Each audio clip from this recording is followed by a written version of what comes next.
Hello, folks. Welcome back to English 408, Introduction to Literary Criticism. This will be a video lecture for Module 5 over feminism, or feminisms, plural, due a week from today, March 7th. So I'm going to pretty much follow the order of the readings in the module, which you can find, of course, in Canvas. And as you can see, there are a few more readings than have been in past modules. And normally I would teach this component on feminism or feminisms over a 2-week period instead of 1-week period, because there's so much to cover and various movements and voices to understand.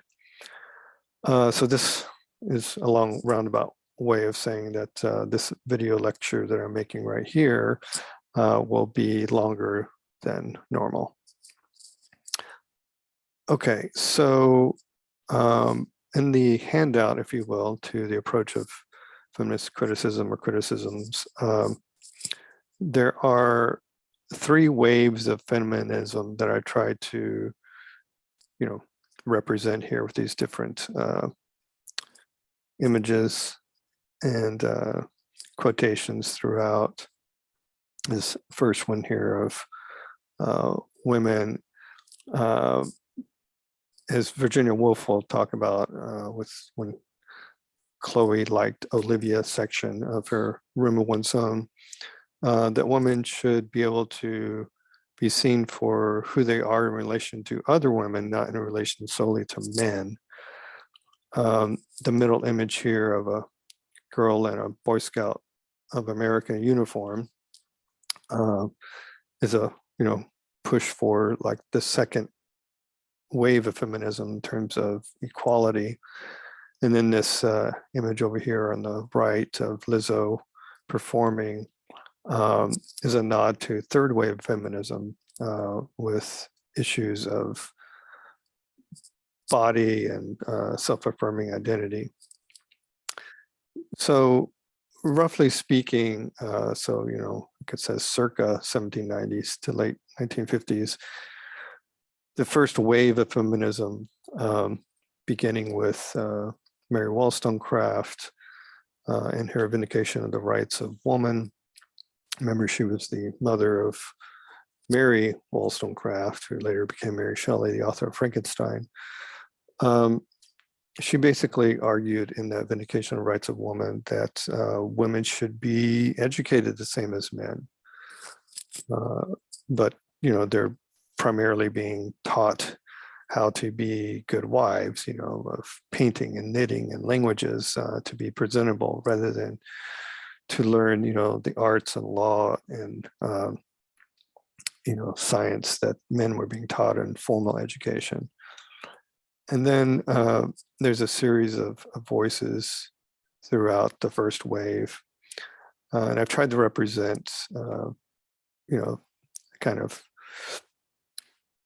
general idea of first wave feminism with Susan B. Anthony and Virginia Woolf here. We'll look at Woolf here in a little more closely in a minute.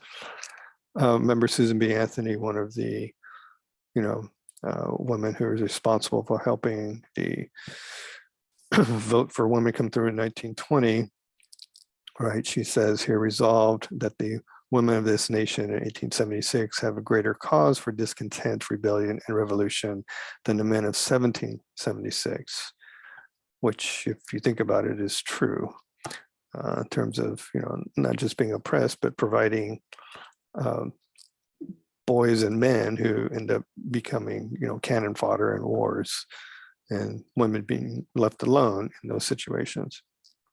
And Virginia Woolf saying, as a woman, I have no country. As a woman, I want no country. As a woman, my country is my world. Which, this is the early 20th century. She writes this. She's, giving a nod toward the kind of cosmopolitan outlook on life that women can and should have, rather than being isolated and, the angel of the house, as Victorian ideal had it.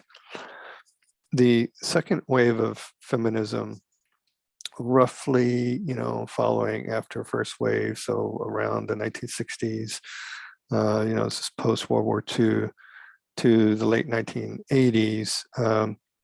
It coincides with the women's liberation movement and is signaled by a focus on reproductive rights and equal access to education and employment, which, by the way, we're still having to contend with these issues. Roe versus Wade is now under attack and will likely be overturned to some degree soon. Women in 1972 were granted, equal higher education opportunities. That's the term co-ed for coeducational. But women still are not largely paid the same and valued the same as men in the corporate professional worlds, or, the political government world for that matter. And so a number of these voices here are still around, actually. And I've tried to represent that with a couple of these quotes here. There are very few jobs that require a penis or vagina. All other jobs should be open to everybody. That's Flo Kennedy, African-American civil rights advocate and attorney. And she's right, even in combat, as I like to tell my former fellow Marines who, decry the, place of, women in special forces or in combat, other than a kind of biological determination that all jobs should be open and available. Or Bella Abzug, who was actually a House of Representative member in New York, she said, this woman's place is in the House of Representatives, instead of, barefoot and pregnant in the kitchen kind of house idea. And then finally, this third wave here is what we might say, the late 20th century and early 21st century, so currently. And it has a different sort of take on feminism, or feminisms plural, that it's working toward the elimination of a gender binary, right? That feminism, historically, traditionally is defined, by women, for women, about women. But then third wave feminism comes in and says, well, wait a minute, what really is the category of feminine or female, or femininity for that matter? And it has to do with this term here called essentialism. So, not to make too much of a pun of it, but essentially, essentialism is that basically the idea that you're reducing something to its essence, and therefore you are presupposing that whatever follows from, this, in this case, femininity or femaleness, that, it's sort of, if an example of that would be, you can't teach women's literature if you're not a female, or you can't teach African-American literature if you're not African-American, or you can't teach Shakespeare if you're not a Brit. Those are all very kind of problematic ideas, as Peter Berry points out in his chapter 6 that we'll look at in a moment. And I've represented third wave here with a couple of quotations. So Annie DeFranco, singer, songwriter, she says, I'm not a pretty girl, that's not what I do, right? It eschews these notions of somatic representation, as Bordo talks about in her Unbearable Weight that we'll look at, these kind of socially constructed ideas of femininity. And then in this, I think it's now defunct, this Pink Floor Communications Company from Copenhagen, say it's possible to have a push-up bra and a brain at the same time. And both of these are sort of a nod to like what Lizzo's doing here. You know, she is not ashamed to be on stage and show her body, even though it's not traditionally, you know, the kind of thin, svelte Victoria's Secret model kind of physique. She even has, I don't know, I can make that out too well if I blow that up on her shirt, the body, Lizzo, right? So very self-conscious of what she's doing. On the second page of this handout are, I'm not going to go through all of them, but are a bunch of types of feminism. And it's helpful to understand not just what these terms are or their valences, so to speak, but you know, where you as a reader or a perhaps feminist fall, you know, which sort of inflection, you know, is it post-structuralist, is it psychoanalytic, which we talked about last week, or Marxist and so on. And then down below, there are a few key terms to understand in feminism, one of which écriture féminine will come back to when we look at both Woolf and Smith. So yeah, this handout hopefully is helpful to kind of break things down. And I should probably back up and point out that, you know, where I come from in terms of my own kind of approach to feminism. I come at it naturally, you know, might think of my mother, who was quite a staunch, you know, feminist herself in the late 60s, early 70s. So just a reminder that, you know, what we're doing here in this course, right, is we're looking at schools of thought or interpretive approach, and feminism is just another set of lenses through which we can read texts, and not just, you know, fiction or poetry, prose, drama, but any kind of text, a billboard, a insurance agreement, or anything else. So my own, should I say, you know, experience with feminism began in college, particularly in graduate school, PhD school, and Margaret Ezell here, who's still, I believe, at Texas A&M. Here she is hooding me at the PhD graduation ceremony.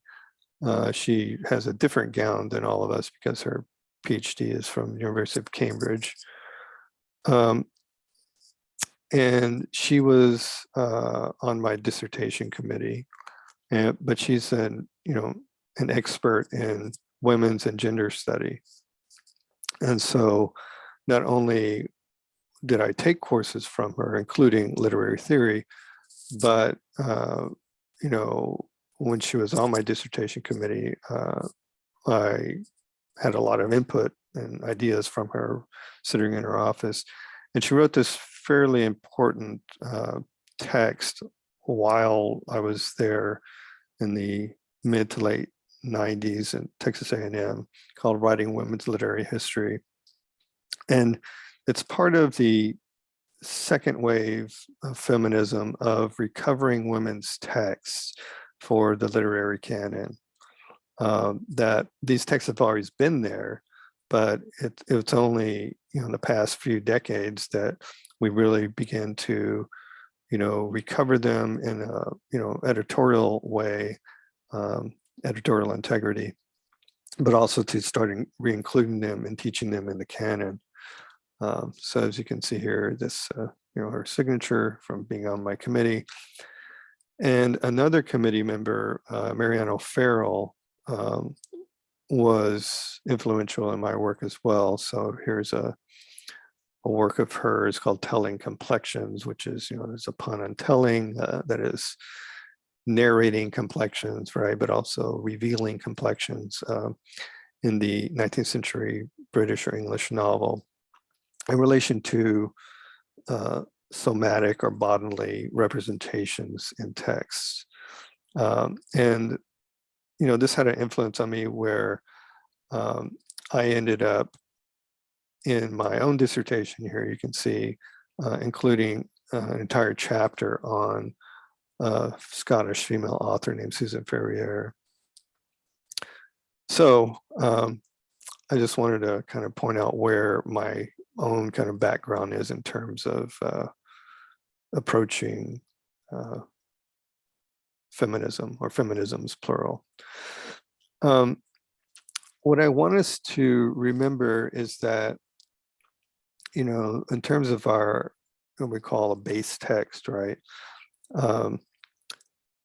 That, we're all kind of keeping in the back of our minds in terms of how to read whichever theory, whether, post-structuralist or psychoanalytic, or in this case, feminism, is Edgar Allan Poe's short story, An Oval Portrait, originally entitled Life and Death.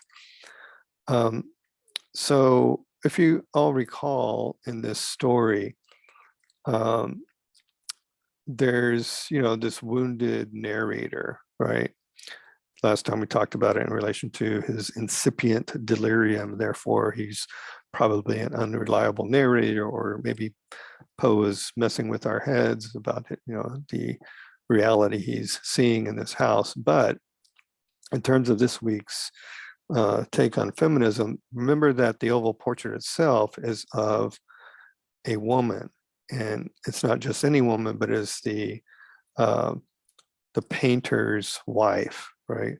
That the story he reads about in this book, there is, this artist who gets married to this beautiful woman, and he's obsessed with her beauty, so much so that he ends up, asking her to sit for the portrait, and he starts painting, and then eventually she withers away and dies because he can only focus on her representation or representation, not her real self.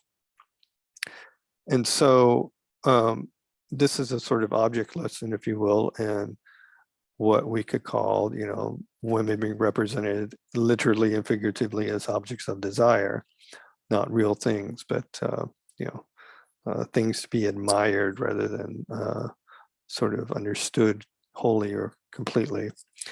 So keep that in the back of your mind as we're talking about this material on feminism. All right, so let's look at Barry, the chapter, not the entire thing probably, but the salient points.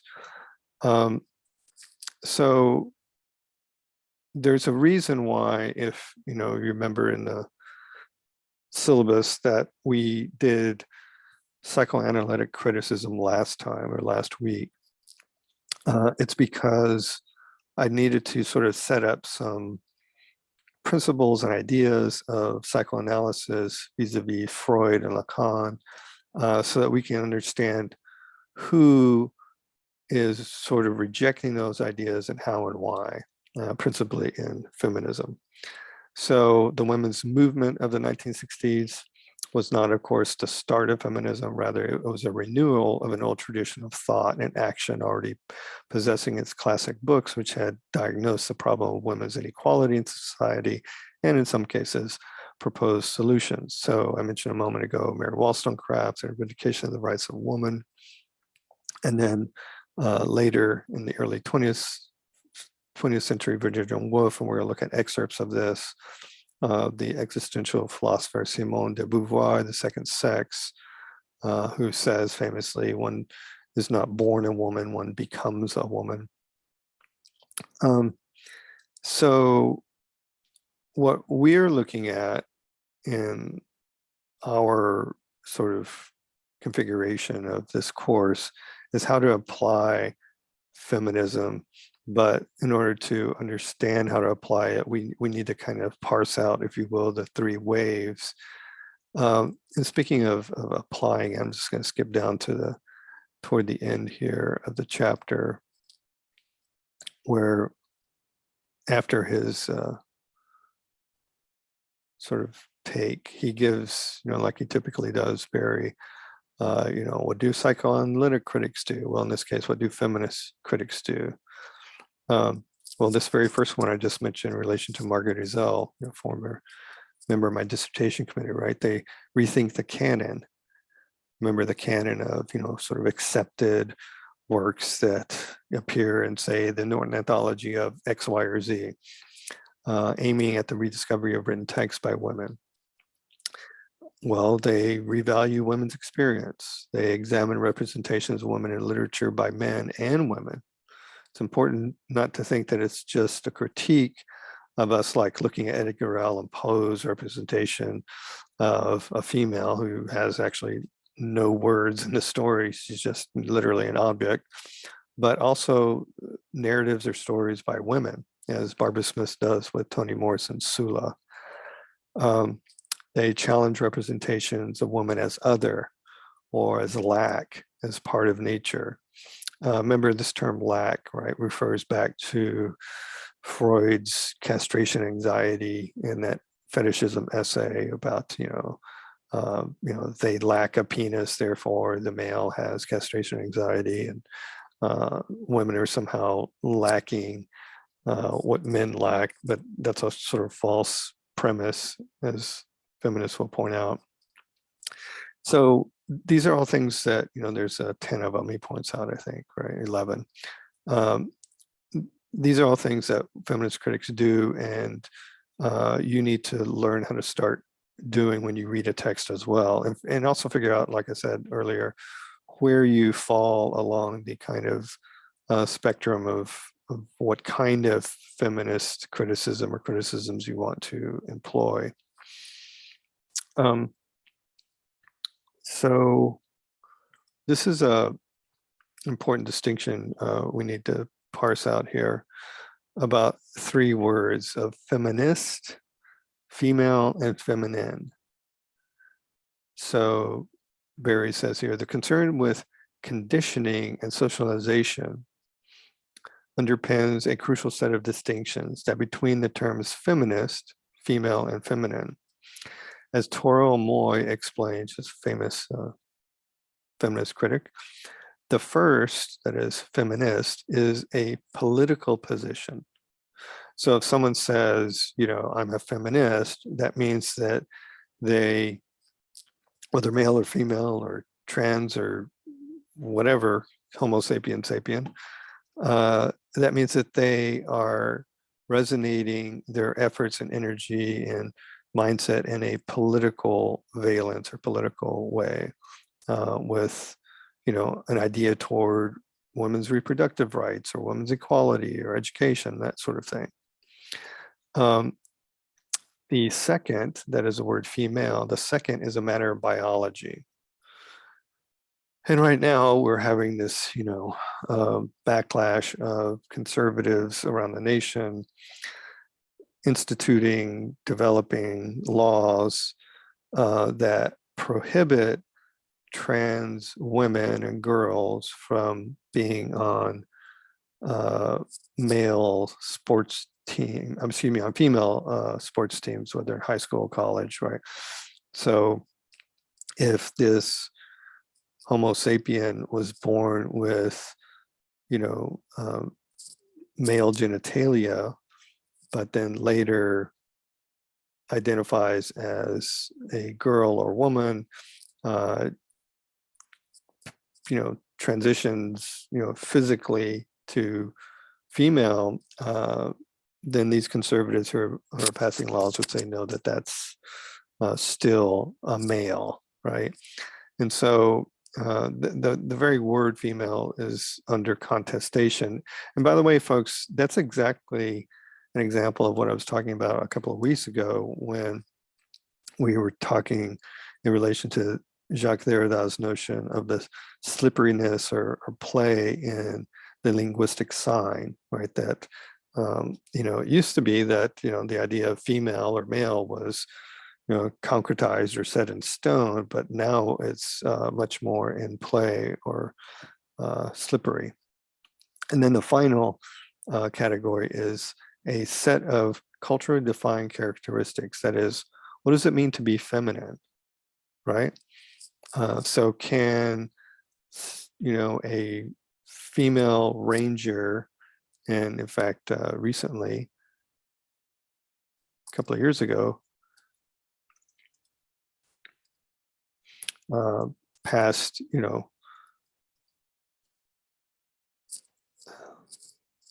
so there you go. Remember, Ranger is the formal title, the nickname is Green Beret. So does this woman right here, Staff Sergeant Amanda Kelly, is she not feminine anymore because she is now a Ranger or a Green Beret? Again, these notions of what it means to be feminine are socially constructed. If you play with Tonka trucks and, GI Joes growing up as a quote unquote girl, does that mean you're not feminine? You're supposed to play with dolls? Well, that's a problematic social construction. He talks about the feminist criticism in the 1970s. This is really the kind of second wave feminism, exposing what might be called the mechanisms of patriarchy, that is the cultural mindset in men and women, which has perpetuated sexual inequality. And this in part is due to Michel Foucault's notions of networks of power and oppression that Bordo will discuss. And then in the 1980s, there's another kind of shift in the world of feminist literature. Firstly, feminist criticism became much more eclectic, meaning that it began to draw upon the findings and approaches of other kinds of criticism, Marxism, structuralism, linguistics, and so on. Secondly, it switched its focus from attacking male versions of the world to exploring the nature of the female world and outlook, and reconstructing the lost or suppressed records of female experience, which is, again, like what Margaret Ezell had been doing. Thirdly, attention was switched to the need to construct a new canon of women's writing by rewriting the history of the novel and of poetry in such a way that neglected women writers were given new prominence. And that's still continuing, to positive effect. So this is, a course in literary criticism or literary theory, and therefore our, attention to feminist criticism is how we can use it as, again, a lens through which we interpret literature. And therefore he's very, here in this chapter, is making a distinction between the French feminists like Hélène Cixous and Lucia Irigaray, and American or Anglo-American feminists like Gilbert and Gubar and Stubbs and Brownstein. There are lots of different voices in feminist criticism. Again, why I typically spend 2 weeks on it in a face-to-face class. So notice here, in contrast to the Americans, if not, as we just argued, to the British, the work of French feminism, and the reason French is in quotation marks is,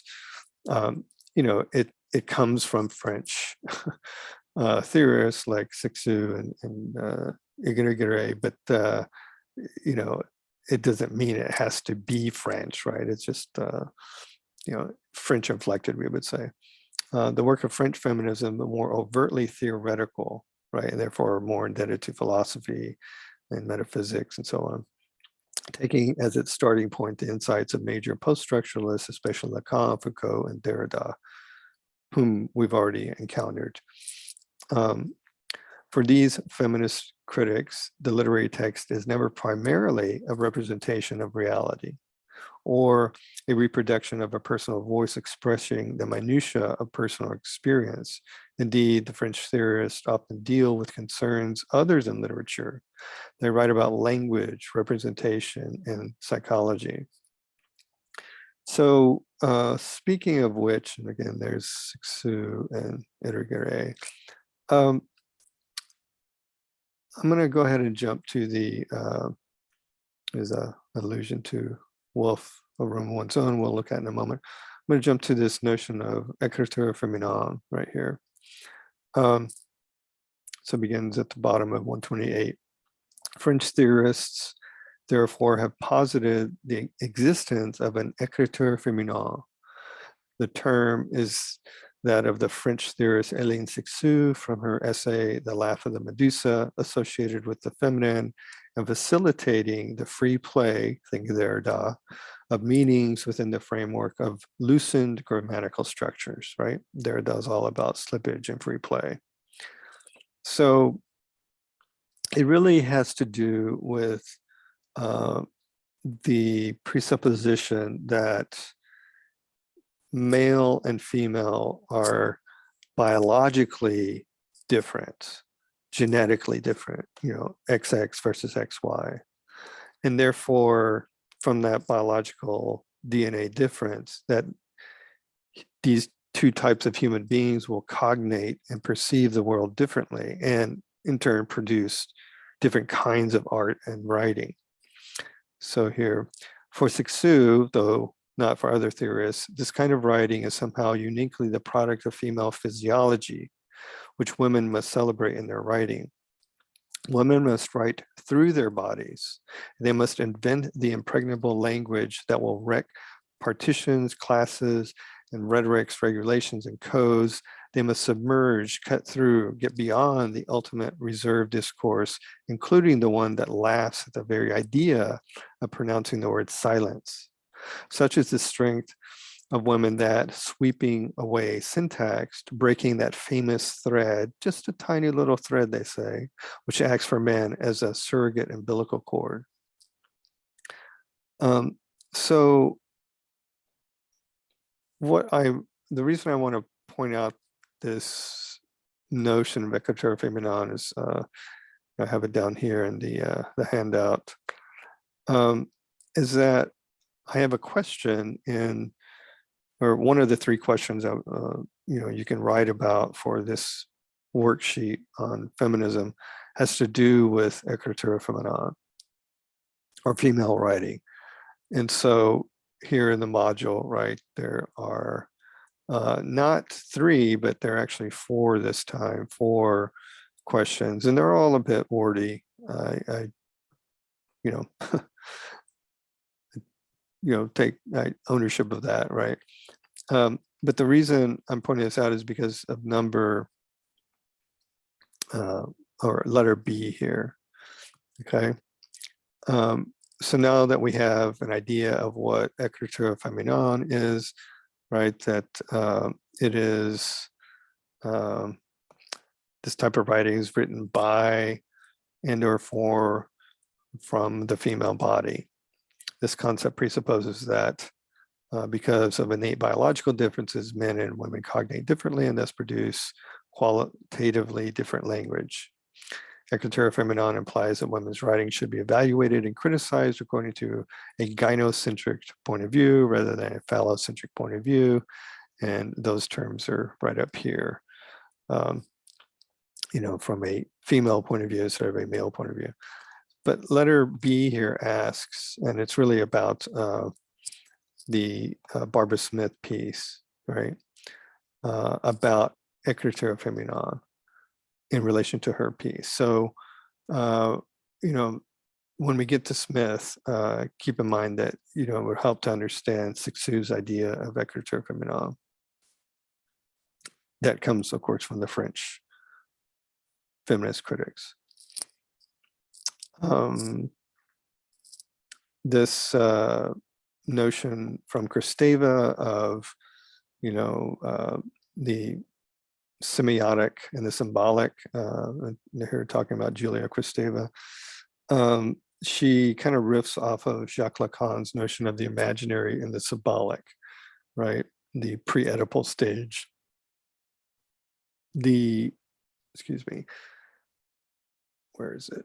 The letter C in relation to Bordo kind of asks the question in relation to Lacan's notion of the ideal I, right, that we talked about last time in psychoanalytic criticism, about, when the subject, the little child recognizes him or herself in the mirror for the first time and understands that he or she is its own entity.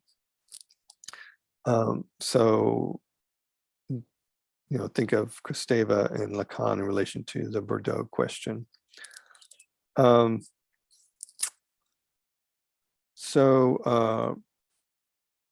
Yeah, I'm not going to probably go through the rest of this because there's a good chunk of it that is a reading of Wuthering Heights, which we are not doing.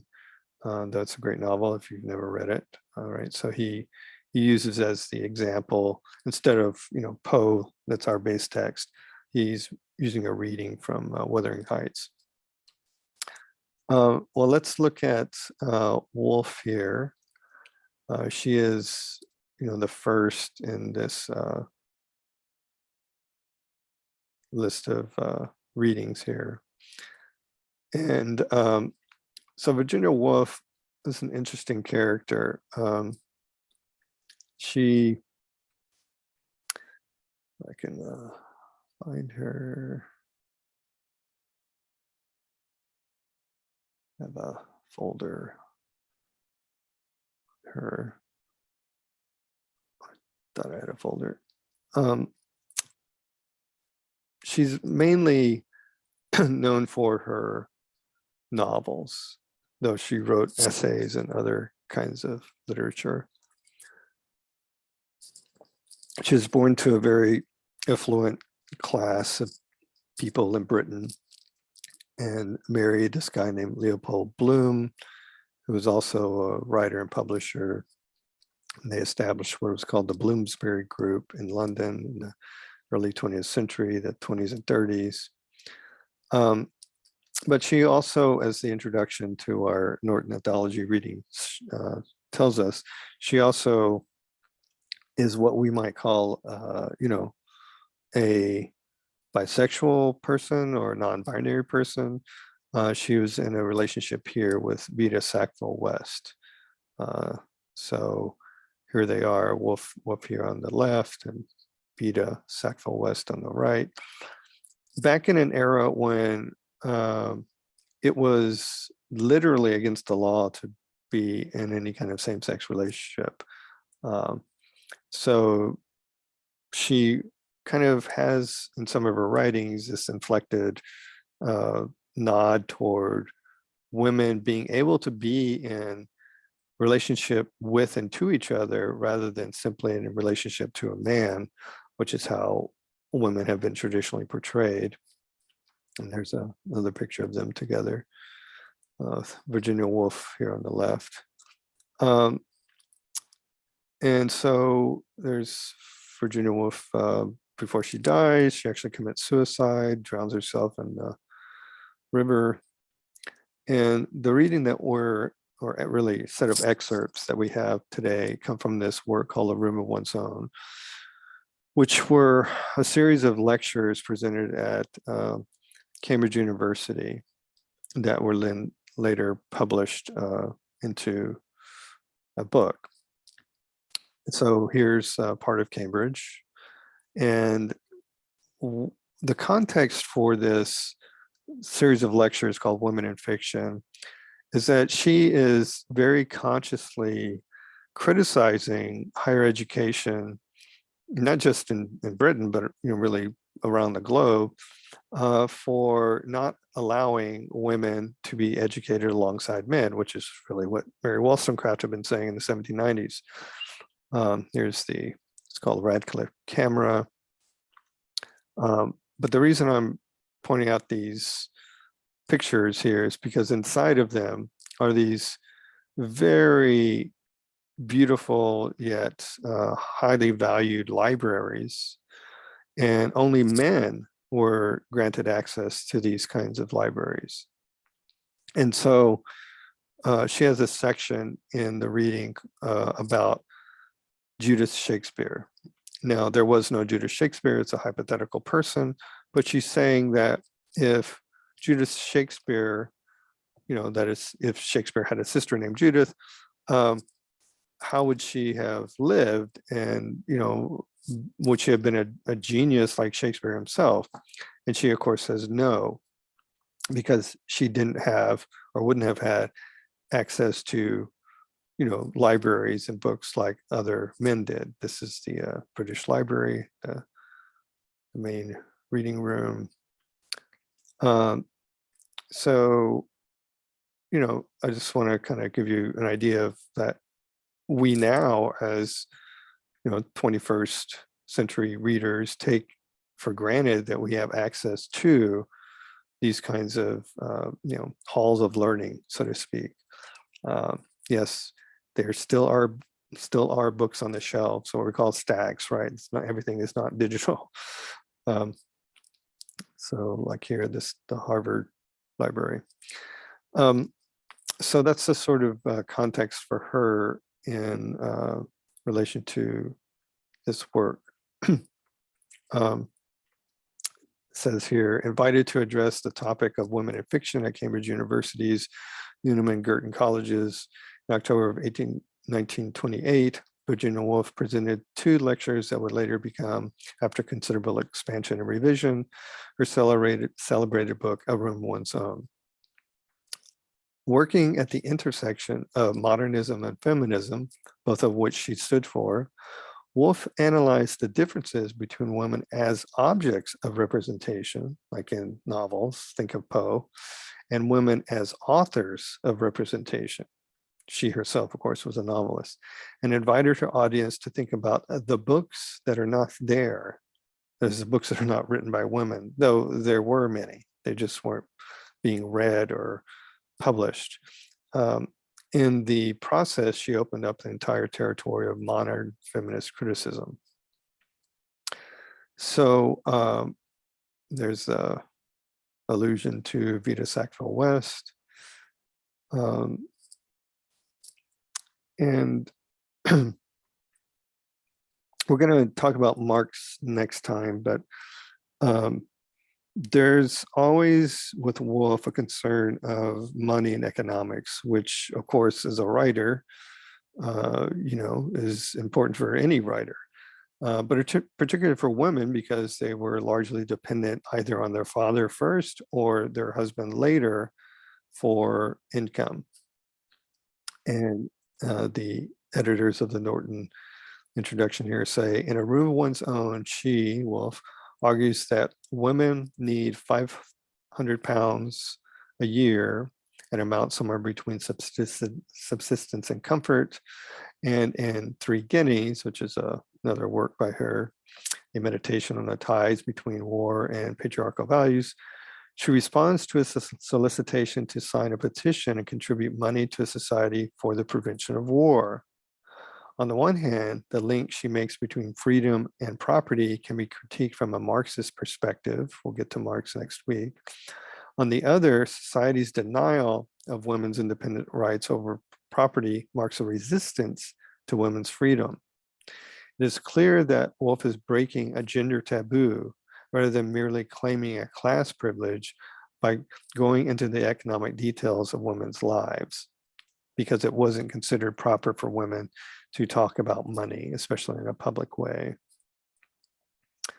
Okay, our selections contain 3 celebrated moments from A Room One's Own, which we have labeled Shakespeare's sister, Chloe liked Olivia, and androgyny. What would have happened, Woolf asked in the first, if Shakespeare had had a sister as gifted as himself? She would have lacked even the education he had, she answers, right? Because women, even during Woolf's time, okay, Shakespeare's dates are, 1564 to 1616. centuries before Woolf. And even in Woolf's time, women were still not, afforded a formal education. So certainly, his supposed sister, Judith Shakespeare of William, would have, not had the same education. Shakespeare's sister would have been excluded from the Renaissance stage, on which all the parts were played by males, because women were forbidden to be on stage for Christian theological reasons. She would probably have found herself with child by some man who had taken pity on her, and crazed by her gifts and prospects, she would probably ended up committing suicide. Judith Shakespeare thus represents one kind of a book that isn't there.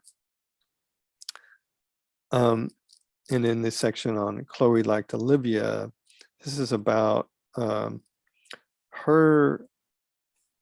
I mean, yeah, you could maybe say it's, lesbian inflected, but it's really more about reading texts and literally women in real life through not solely the lens of, well, Mrs. So-and-so, right? Like you're defined through your husband, but you can read women through other women in networks and relationships of women. Woolf implies that one of the things that keeps women unfree is the law's policing of the relations women can have with women. Women in literature have almost always been imagined as only sexual, she argues, and usually only in their relation or non-relations to men, leaving no dealings with each other but as rivals. She has this phrase in there, Cleopatra did not like Octavia. But Woolf exclaims how small a part of any woman's life is the part seen by the other sex and in relation to the other sex, right? That, women's lives are, abundant with other women in them, right? And to not take that into account in a novel or play or any other kind of art, much less, real life, is, just absurd. Women as authors now have the opportunity to depict, quote, the vast chamber where nobody has yet been, which is what Barbara Smith does when she has that reading of Sula. And then in the last section called Androgyny, Woolf's idealization of authorial androgyny, right, of male, female, female, male, in our third passage would seem to fly in the face of her description earlier in the essay of male and female sentences or male and female plots. How can she argue both that the exclusion of women from the canon has made a difference and that great authors are androgynous? Two clarifications need to be made. First, the woman, notice in quotation marks, the woman in Shakespeare's brain is not the same as the women who did not write in history, right? Because there certainly were women writing in history. I mean, we have far back to, Marjorie of Kemp and Catherine de Pizan, these medieval women writers. They certainly were writing, right? But it's not the women or female characters, if you will, in Shakespeare's brain of, say, Lady Macbeth or Juliet or whomever. But second, the women entering literature do more than fill up an absence. If the greatest authors used both sides of their brain, the new authors must do so as well. Her was warning that consciousness of sex destroys literature can be interpreted as both feminist and anti-feminist, because there's this phrase she has about if you're too conscious of sex, it will destroy your art. So let's look at these passages in a little bit of detail here from A Room of One's Own. This is the section that is called Shakespeare's Sister. It's not actually titled that in the book, but just for the purposes of the anthology, they've said what this section is. Woolf says, let me imagine, since facts are so hard to come by, what would have happened had Shakespeare had a wonderfully gifted sister called Judith, let us say. Meanwhile, Shakespeare, Meanwhile, his extraordinarily gifted sister, let us suppose, remained at home. She was as adventurous, as imaginative, as agog to see the world as he was, but she was not sent to school. She had no chance of learning grammar and logic, let alone of reading Horace and Virgil, right? Think of those libraries that I just showed you that were off limits to women up until, you know, the mid 60s and 70s. She made up a parcel of her belongings, let herself down by a rope one summer night and took to the road to London. She was not 17. This is all hypothetical, of course. The birds that sang in the hedge were not more musical than she was. She had the quickest fancy, a gift like her brother's for the tune of words. Like him, she had a taste for the theater. She stood at the stage door. She wanted to act, she said. Men laughed at her in her face. Right? No woman could possibly be an actress. Again, because there were laws forbidding it. So she goes on to say,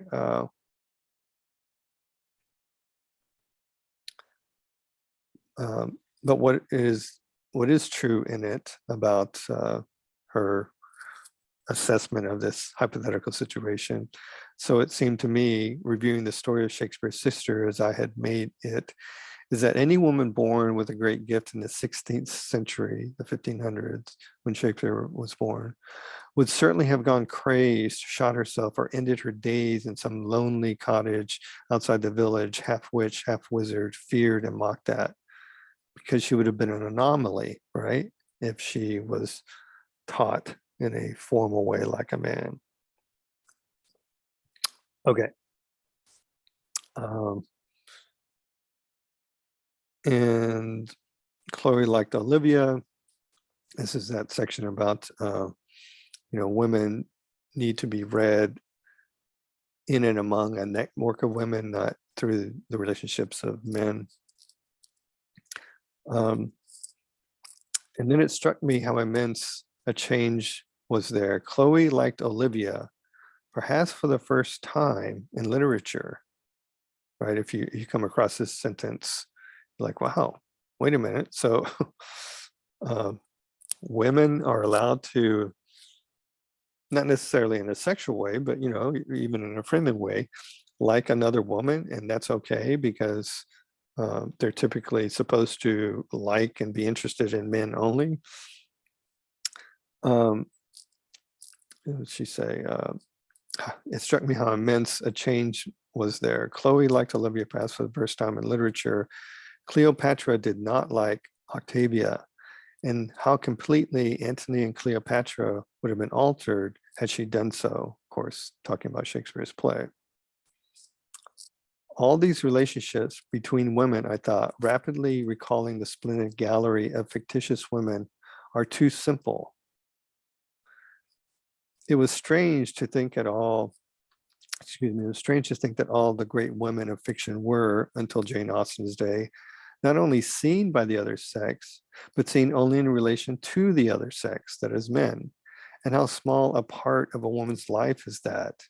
And how little can a man know even of that when he observes it through the black or rosy spectacles which he puts upon his nose, right? That even if men are observing women, they're not observing them the way that other women observe women, right?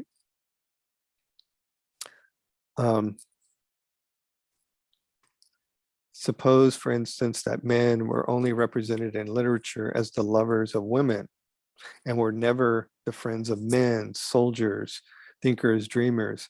How few parts in the plays of Shakespeare could be allotted to them. How literature would suffer, right? If we only had men talking to other women, right? That men never had, like, you know, alas, Horatio, poor Yorick, I knew him well, you know, in Hamlet, where Hamlet is talking to other men, you know, Horatio, the friend of the family, married against their will, kept in a room and to one occupation. How could a dramatist give a full or interesting or truthful account of them, right? that is, literature, art would be quite different if that. And so she's turning, tables on its head, or turning the table on its head, so to speak, by saying, well, think of how the portrayal of men in literature or art in general would be if we only had them, just focusing on women, which is what is happening to women, that women are only traditionally, right, being defined through the lens of their husbands and fathers and brothers and so on. And as she reaches out for it, I thought, again, raising my eyes from the page, and has to devise some entirely new combination of her resources, so highly developed for other purposes, so as to absorb the new into the old without disturbing the infinitely intricate and elaborate balance of the whole. Right, that it would be an entirely watershed upheaval moment if we looked at literature in that way. So this androgyny section should be thought of in relation to the first question that I ask here on the worksheet, if you want to write on this question. So I say here, Virginia Woolf asserts that some of the greatest authors in the past wrote with an androgynous mind by engaging both masculine and feminine aspects, or what she characterizes as, quote, two sexes in the mind corresponding to the two sexes in the body. Woolf's implication then is that in order to be a good, if not a great writer, an author must strive to be unconscious of sex. Or to put it in her own words, it is fatal for anyone who writes to think of their own sex. It is fatal to be a man or woman, pure and simple. And my question is do you agree with her? Should authors strive for this? Is it even possible to achieve? So this section here is, remember, she's an author herself, a novelist, a very prominent novelist at the time. I love her novels, particularly The Waves. And she says, and I went on amateurishly to sketch a plan of the soul so that each of us two powers preside, one male, one female, and in the man's brain, the man predominates over the woman, and in the woman's brain, the woman predominates over the man. By the way, this is a kind of riff off of, at the time, this notion of Jungian psychology. So Carl Jung was a famous Swiss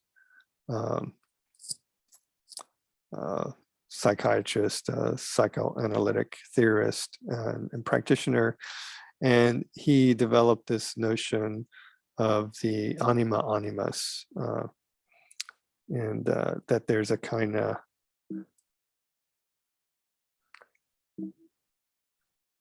sorry, I'm not spelling it right. That if both right here, the anima animus, if both are in equal balance, he would say, then that is what he would define as being individuated or being properly mentally balanced. The notion is that in every, the anima is the female and the animus is the male, that in every female brain there is a little bit of the male, and in vice versa, in every male brain there's a little bit of the female. I mean, how could else could Shakespeare write, compelling characters like Juliet or Violet or Lady Macbeth or other, characters that are feminine? She goes on to say, the normal and comfortable state of being is that when the two live in harmony, what, spiritually cooperating is that notion of anima animus of Carl Jung again. If one is a man, still the woman part of the brain must have effect, and a woman must also have intercourse with the man in her, that is her brain. Coleridge, Samuel Taylor Coleridge, the British Romantic poet, Coleridge perhaps meant this when he said that the great mind is androgynous. remember, he wrote Christabel. He wrote, lots of portrayals of both male and females in his poetry. It is when this fusion takes place that the mind is fully fertilized and uses all its faculties. So remember, the first question I ask is, do you agree with her, what she's saying? And then she goes on to say, Coleridge certainly did not mean when he said that a great mind is androgynous, that it is a mind that has any special sympathy with women, a mind that takes up their cause or devotes itself to their interpretation. Perhaps the androgynous mind is less apt to make these distinctions than the single-sexed mind. He meant perhaps, and she's working out her idea, that the androgynous mind is resonant and porous, right? That, it can come and go through the male, female, the anima animus, or what we might today define as non-binary, that it transmits emotion without impediment, that it is naturally creative, incandescent, and undivided. In fact, one goes back to Shakespeare's mind as the type of the androgynous of the man-womanly mind, though it would be impossible to say what Shakespeare thought of women, right? Which is a good distinction. He has female characters speak, Viola, or, Cleopatra for that matter. But those are characters. That's not what he actually believes or thinks of women in real life during his time. She then goes on to say,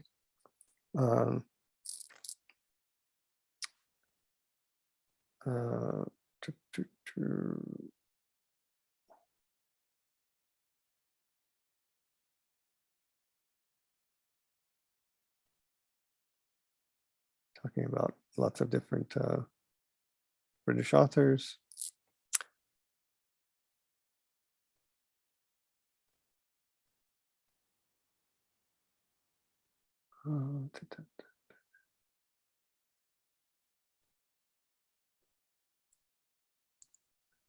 Find it here.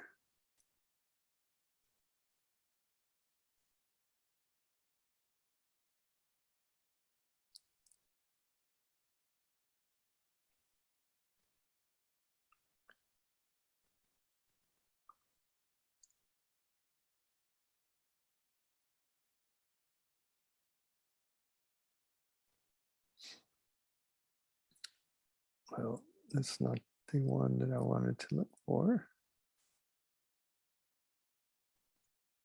Trying to find that passage again.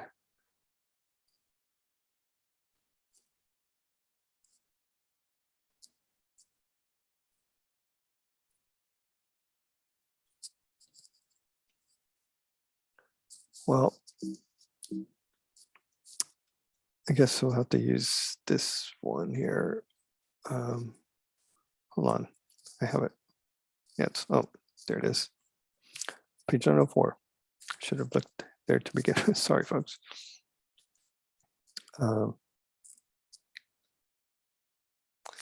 So my question about this is, do you agree that, as she says, on all these authors, it is fatal, right here, it is fatal for a woman to lay the least stress on any grievance, to plead even with justice, any cause, in any way to speak consciously as a woman. And she means here as an author, a female author. And fatal is no figure of speech, for anything written with that conscious bias is doomed to death. It ceases to be fertilized, brilliant and effective, powerful and masterly, as it may appear for a day or two, it must wither at nightfall. It cannot grow in the minds of others, your readers. Some collaboration has to take place in the mind between the woman and the man before the act of creation can be accomplished. So I guess, I'm asking, do you agree with their assessment that it is fatal to be a man or woman, pure and simple? It's fatal to be, your genetically female self if you're a woman. It's fatal to be your genetically male self if you're a man when you're a writer, because you then, your writing, she says, like Coleridge, right, will wither on the vine. It has to be a kind of symbiosis between the two. And so, do you agree with her that it's fatal? Should authors strive for this? Is it even possible? You can write a novel and have female characters if you're, say, a male author, or vice versa. If you're a female author, you can have male characters.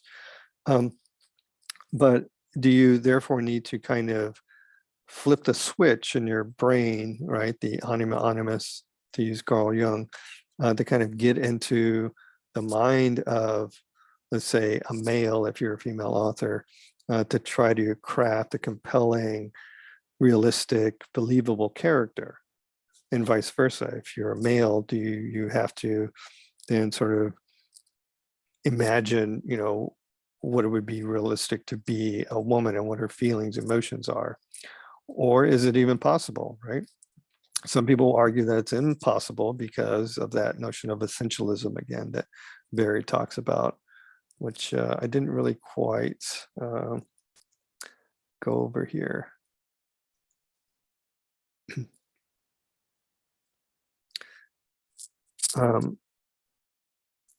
So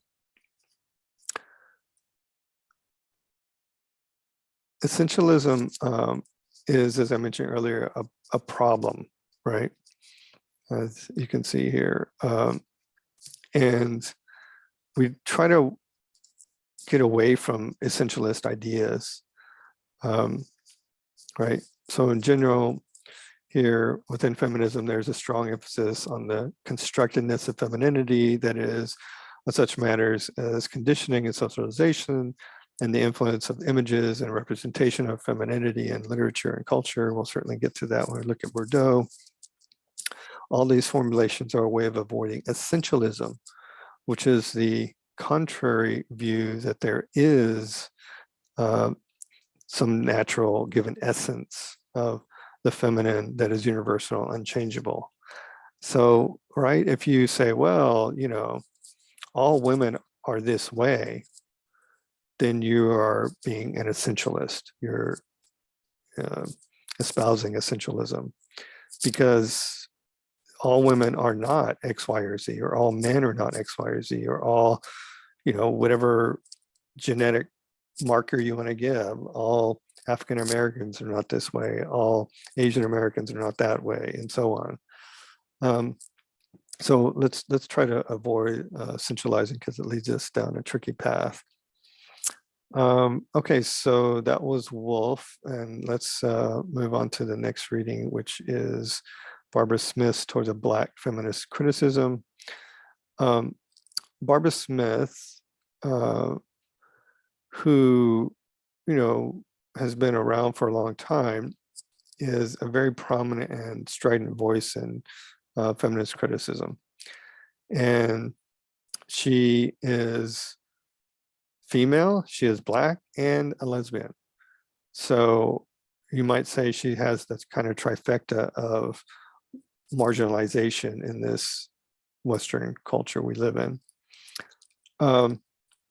So charging in her famous 1977 Toward a Black Feminist Criticism, so 1977, remember, would fall in the kind of second wave feminism, that all segments of the literary world, whether establishment, progressive, Black, female, or lesbian, do not know, or at least act as if they do not know, that Black women writers and Black lesbian writers exist. When she wrote that, Smith assumed the task of establishing a distinctive tradition of Black women's writing and a specifically Black feminist lesbian criticism.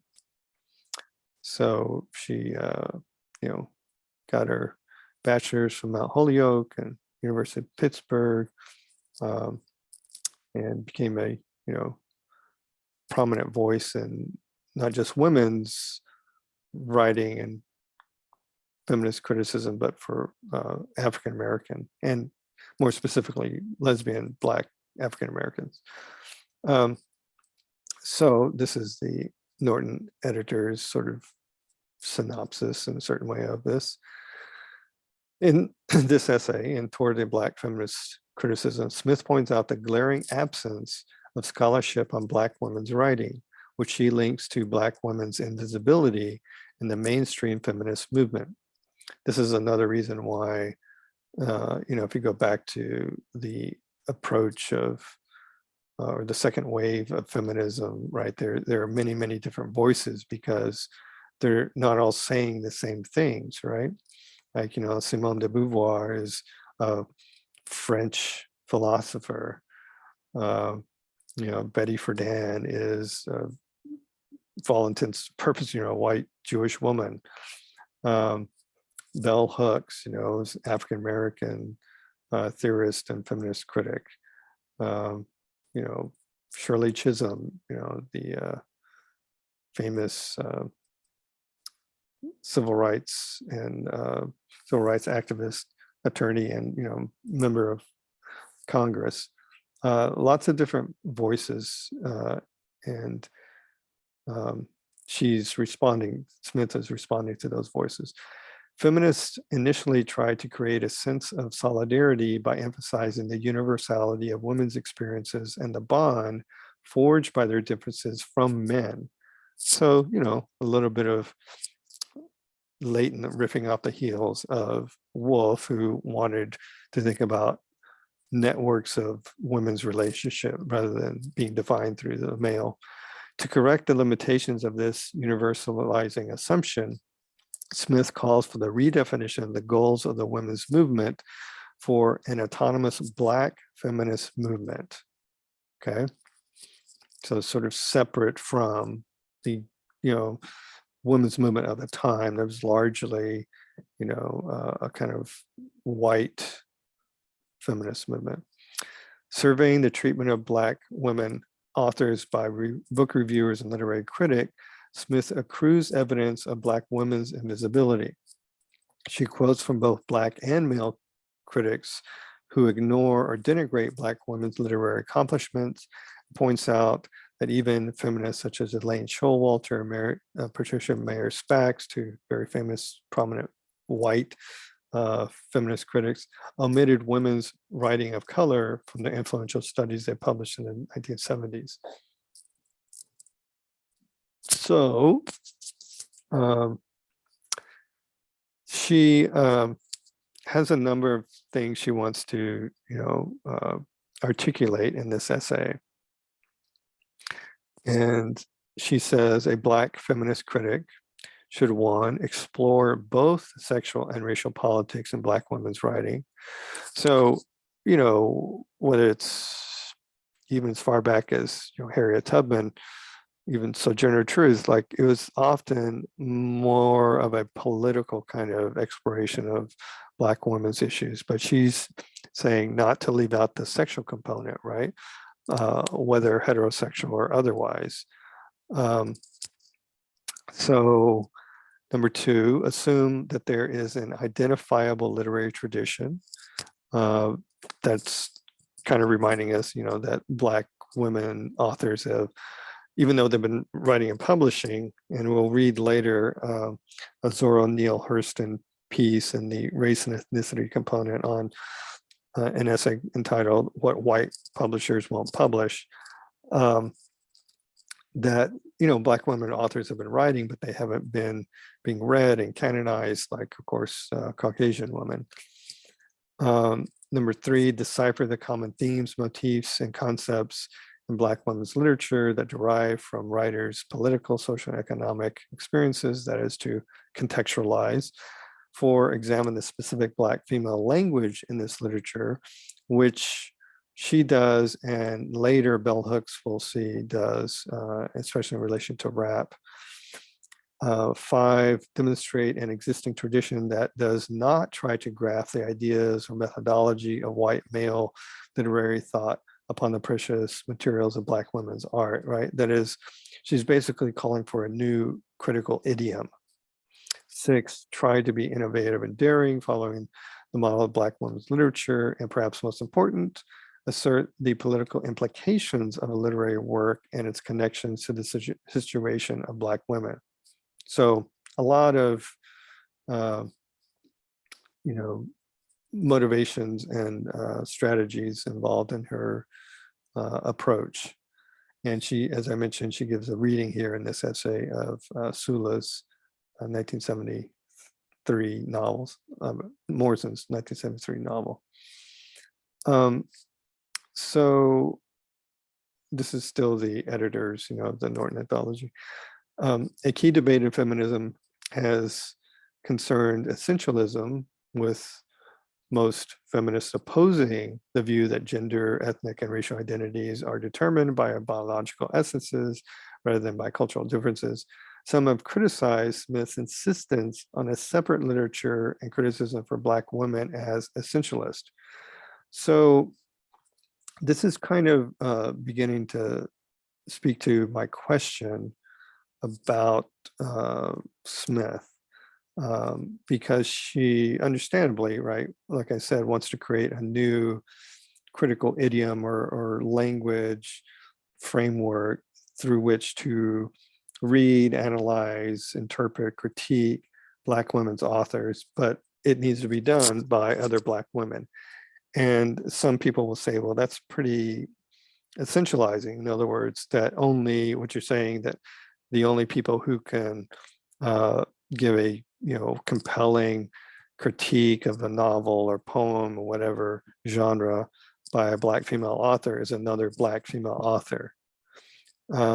And the question that I pose in letter B here, kind of lengthy, is, I contextualize this écriture féminine, right? Which you maybe call, is this notion that fundamentally there is female writing, or, in French, écriture féminine, what it means, female writing or feminine writing, because of the biological differences of women versus men. So taking that notion that it's, innately and essentially because of DNA, and applying it then to what Barbara Smith is saying about Black women authors, right?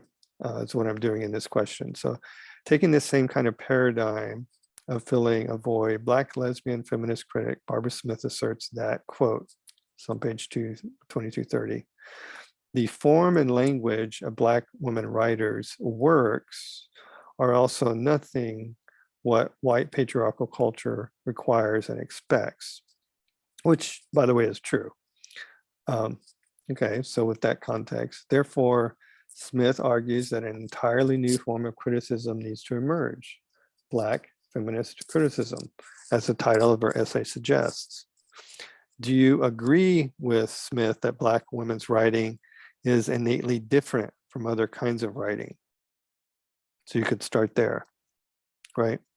Innately meaning it's like biologically, genetically different than a Mexican American woman's writing, a French American woman's writing, Vietnamese American woman's writing, whatever marker you want to give. Do we therefore need a new language, idiom, and mode of expression to critique such works? Well, Smith is saying yes. And here's where I try to complicate it.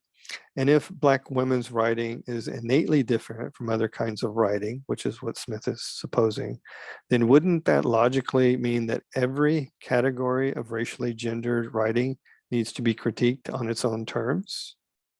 Like I just mentioned, well, then only Mexican American critics can critique Mexican American authors, female authors, right? Or only Asian American females can critique Asian American female authors. It seems fairly myopic, short-sighted and not open-minded to have that kind of view. But that's me, pushing the the argument to its logical conclusion. So let's look at some of the things that Smith says here. So she begins by saying, long before I tried to write this, I realized that I was attempting something unprecedented, something dangerous, merely by writing about Black women writers from a feminist perspective and about Black lesbian writers from any perspective at all, because typically they had not been written about. All segments of the literary world, whether establishment, progressive, Black, female, or lesbian, do not know, or at least act as if they do not know, that Black women writers and Black women, Black lesbian writers exist. And this is, an understandable critique, because during this time, you remember this is a 1977 essay, there are Black lesbians and Black lesbian critics and authors, but they're not being written about or reviewed, right? So that's why, they pretend not to know. Black women's experiences, Black women's existence, experiences, and culture and the brutally complex systems of oppression which shape these are in the real world of white and or male consciousness, beneath consideration, invisible, unknown, right? This is a sort of starting point. She's saying because of these systems of oppression, which Black people, particularly Black women, endured ever since 1619, let's say, and you could argue continue to endure, that therefore there's no way white male critics could begin to understand a text like Sula or The Color Purple. She says, I want to make in this essay some connections between the politics of Black women's lives, what we write about, and our situation as artists. In order to do this, I will look at how Black women have been viewed critically by outsiders, demonstrate the necessity for Black feminist criticism, and try to understand what the existence or non-existence of Black lesbian writing reveals about the state of Black women's culture in the intensity of all Black women's oppression. So she's trying to do a lot here in this essay, right? And I would argue to pretty solid effect. She goes on to say, because of racism, Black literature has usually been viewed as a discrete or separate subcategory of American literature.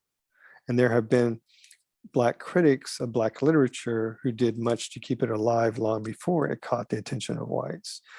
And that's kind of true in terms of the canon, that, again, what Zora Neale Hurston was writing about, that there have been, African-American authors all along. They just haven't been as widely published and read, percentage-wise around the nation or in other countries as other published authors, right? Which is how you get the attention of reviewers and critics. Let's see here.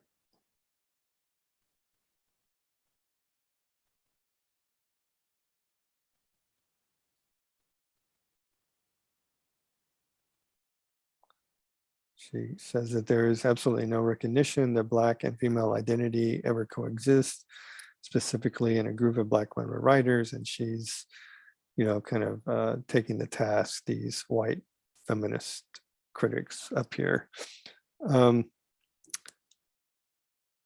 So, she's providing evidence for her argument.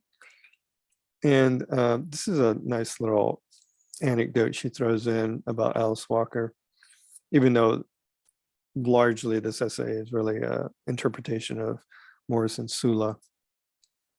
A remark by Alice Walker capitalizes what all the preceding examples indicate about the position of Black women writers and the reasons for the damaging criticism about them. She responds to her interviewer's question, which is, why do you think that the Black woman writer has been so ignored in America? Does she have even more difficulty than the Black male writer, who perhaps has just begun to gain recognition. And Walker replies, there are only two reasons why the Black woman writer is not taken as seriously as the Black male writer. One is that she's a woman, right? So it's a matter of gender or biology. Critics seem unusually ill-equipped to intelligently discuss and analyze the works of Black women. Generally, they do not even make the attempt. They prefer, rather, to talk about the lives of Black women writers, not about what they write. And since Black women writers are not, it would seem, very likable, until recently they were the least willing worshipers of male supremacy, comments about them tend to be cruel. And she's talking in relation to the way that male critics and book reviewers write about Black female authors.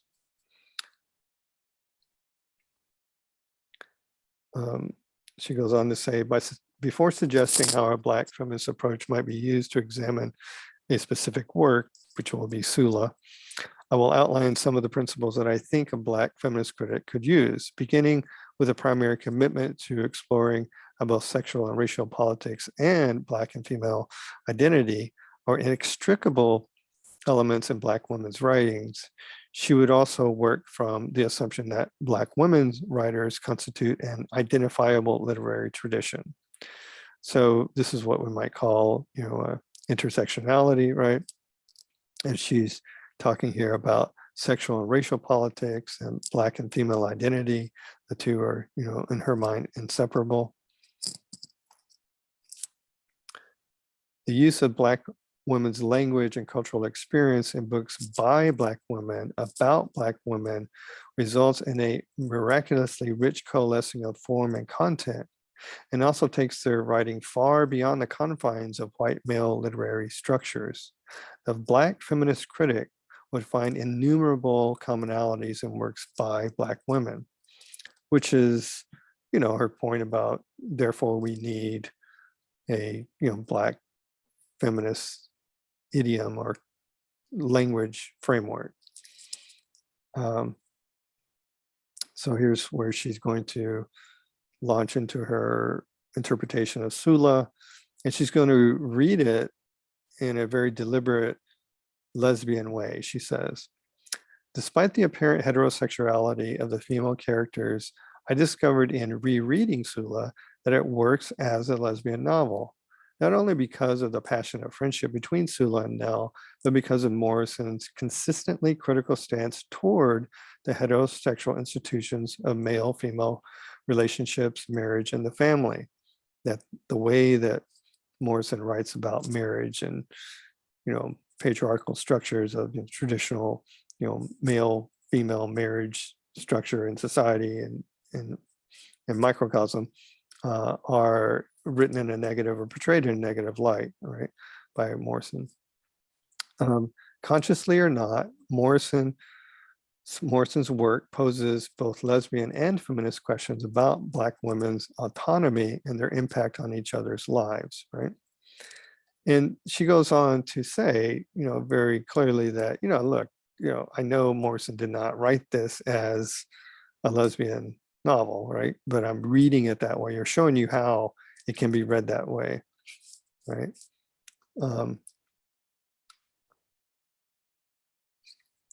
Showing up her argument with some evidence from a then famous essay called, then meaning, the women's era movement, 1970s, woman identified woman, providing some evidence about, what it means for her critique as a lesbian feminist author.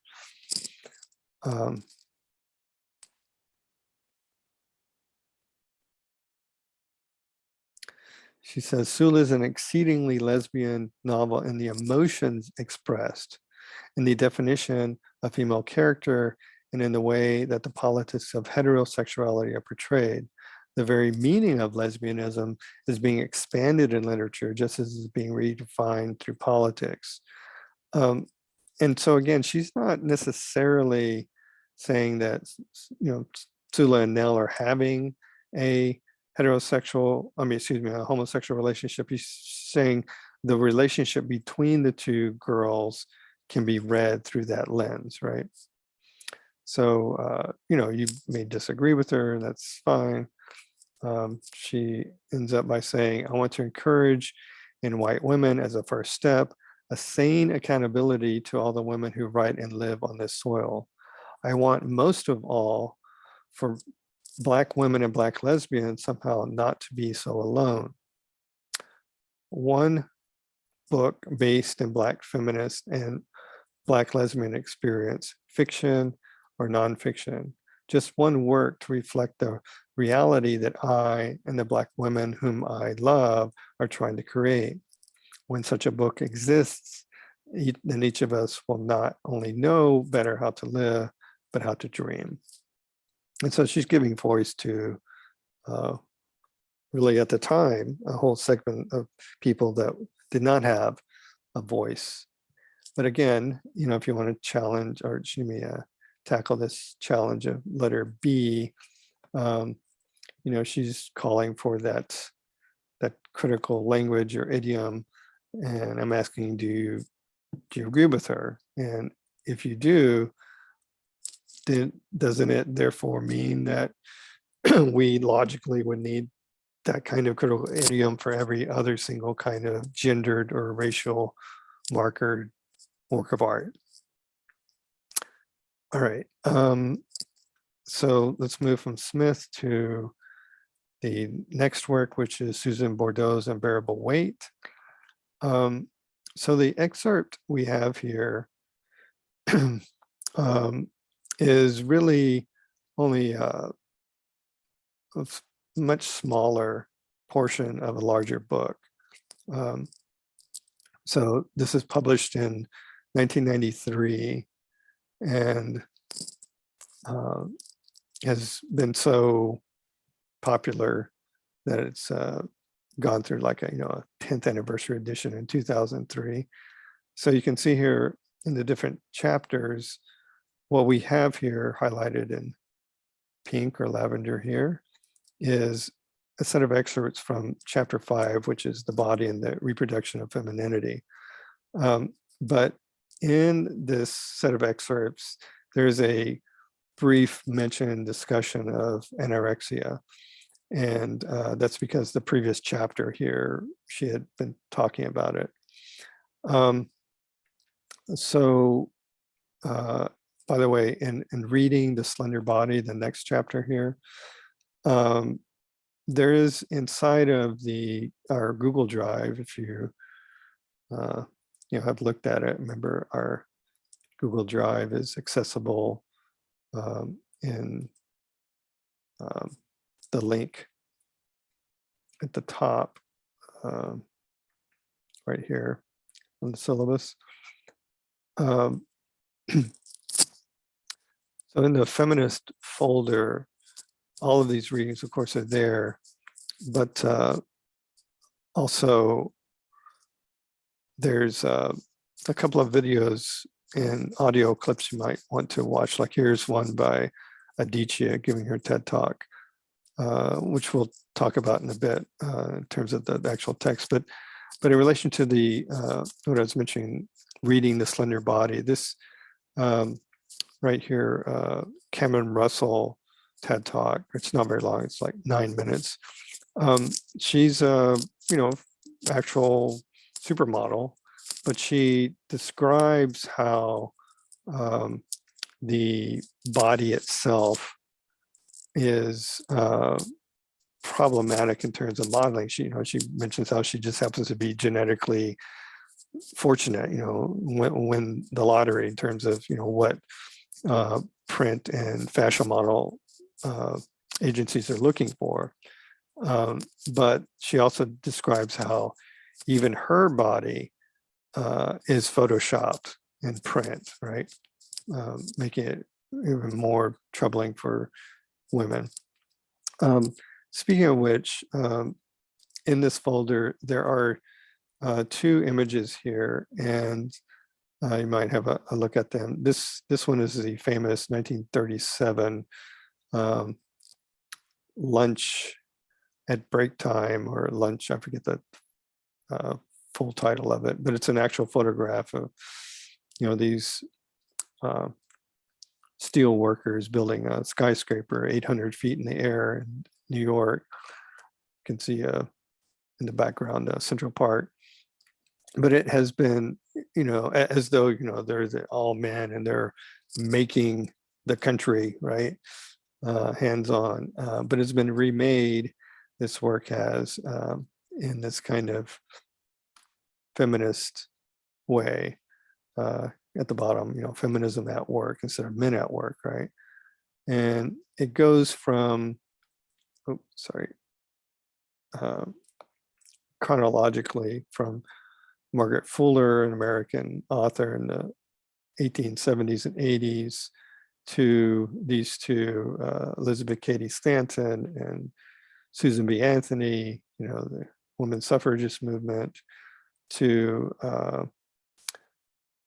Janet Adams, who was the first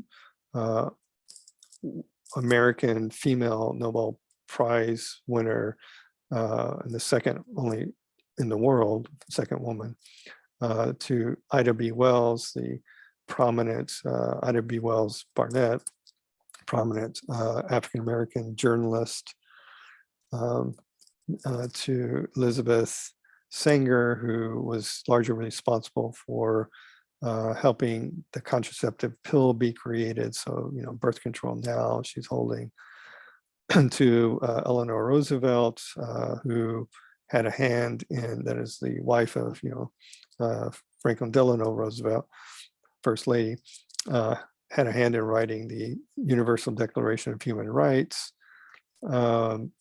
to Bella Abzug, whom we talked about earlier, who was, political activist for women and a member of the House of Representatives, the famous African-American Congresswoman Shirley Chisholm, also a prominent voice in the women's rights movement in the early 70s, to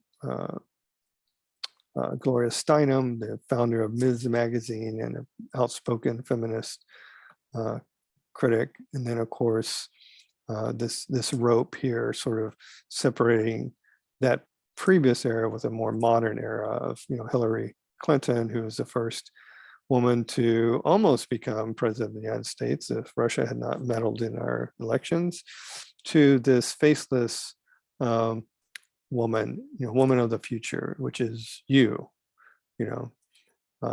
or my daughter for that matter. So yeah, those images are all in this drive, along with a lot of other content.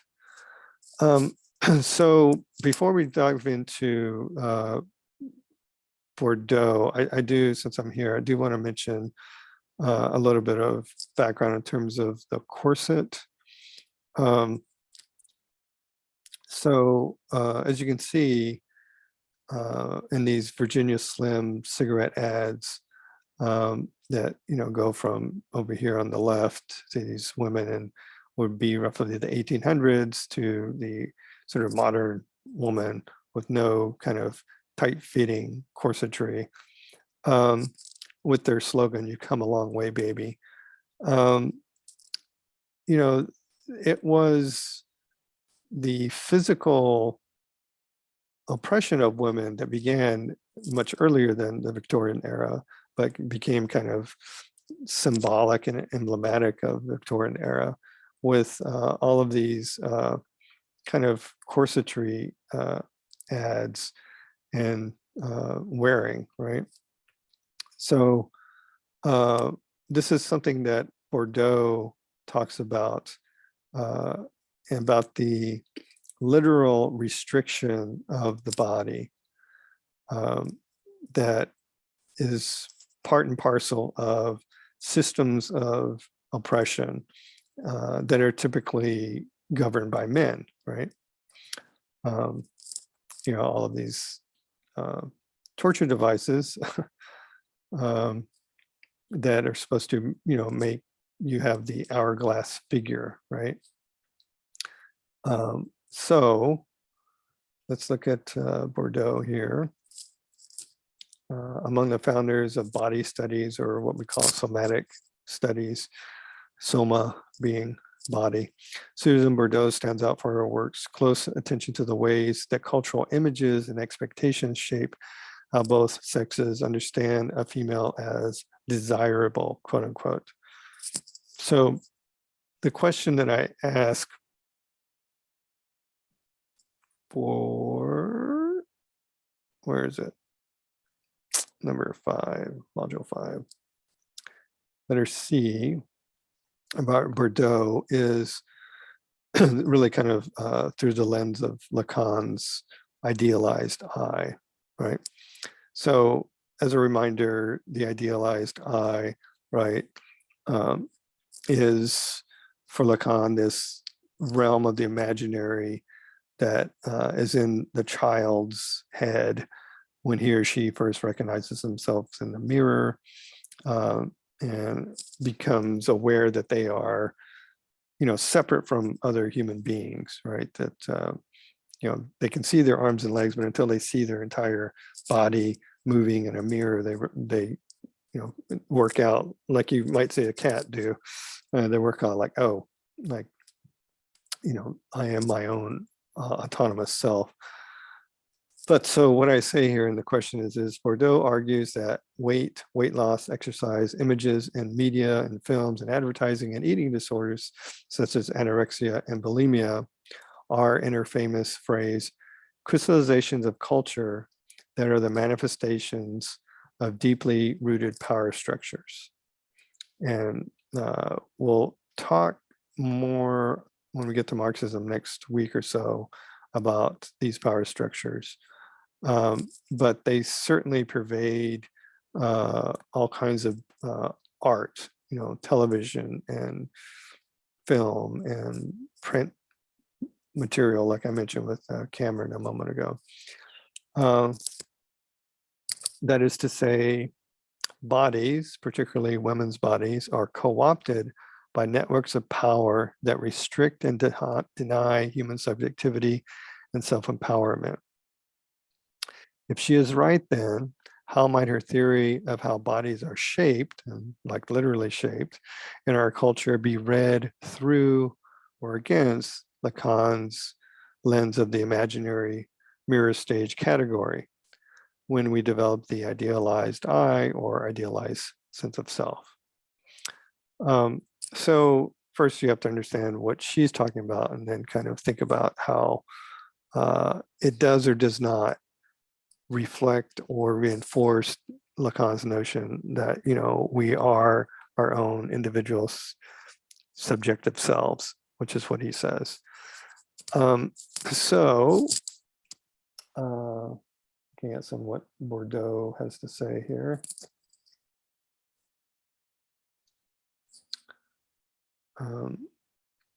Psychoanalytic feminists tend to discuss the shaping of the girl's body and of her relation to it in generalized terms that posit a triangular familial relation, mother, father, daughter.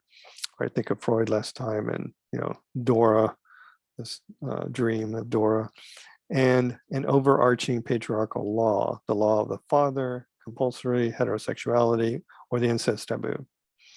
Bordeaux eschews this focus on the family, contending instead that a variety of social forces converge in the shaping of bodies, and that this constellation of forces shifts over time and from one society to another.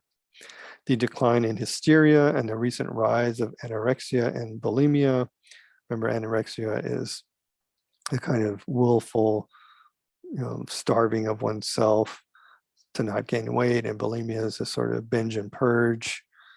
It points to a change in the cultural nexus within which bodies are produced, like literally produced as, objects.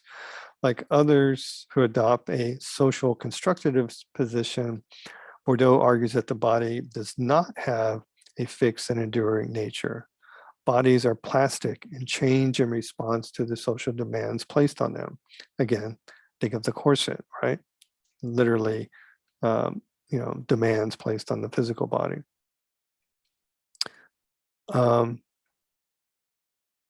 So noting that women over the past 200 years are more prone than men to suffer from a number of illnesses that occupy an ill-defined terrain between the physical and the psychological. In our selection from her book, Unbearable Weight, Bordo focuses on 3 such illnesses: hysteria, extreme emotional excitability; anorexia, inability or refusal to eat; and agoraphobia, inability to enter public places or wide open spaces. She strives to demonstrate that these pathologies of resistance mark the ways individual women both insert their bodies into the networks of practices, institutions, and technologies within which bodies are produced, and struggle against those very networks. So it's a kind of peculiar symbiosis and duality. All right. Oh, yes. She's drawing on Foucault here. Remember, for Michel Foucault, we read in relation to post-structuralism in regard to, what is an author after Barth's death of an author. But Foucault is more sort of well known for his works on systems and structures of power, like the carceral or prison system or the medical profession, as ways that regulate and control our bodies. But like Foucault, she focuses on the discourses through which society produces, understands, defines, and interprets the female body. Social codings of beauty, of motherhood, of sexual modesty, or its opposite, place the individual woman in relation to the prevailing images and conventions. Even if that relation is one of negation and resistance, the power of the categories is still felt as the individual struggles against them. Every body and everybody is marked by its relation to the constitutive mechanisms of a power that shapes. Femininity, for Bordo, is ideology, a culture's dominant notions of the feminine inscribed on the body. I'll read that again, that last line. Femininity, for Bordo, is ideology, or a way of thinking, a mindset, a point of view, a culture's dominant notions of the feminine inscribed on the body. It's a different way of thinking about femininity. And you see a little girl playing with a doll. So again, from chapter 5 here. The body, what we eat, how we dress, the daily rituals through which we attend to the body, is a medium of culture. So that's kind of revolutionary. We should think about that, right? That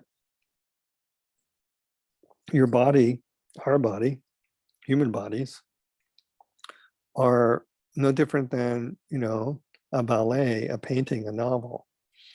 That is, it's something that can be literally read, interpreted, and shaped, of course, literally and figuratively.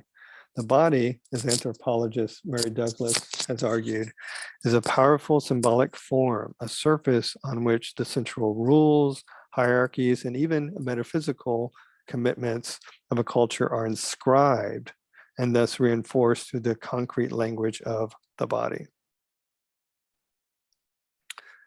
The body is not only a text of culture, notice text italicized because it can be read.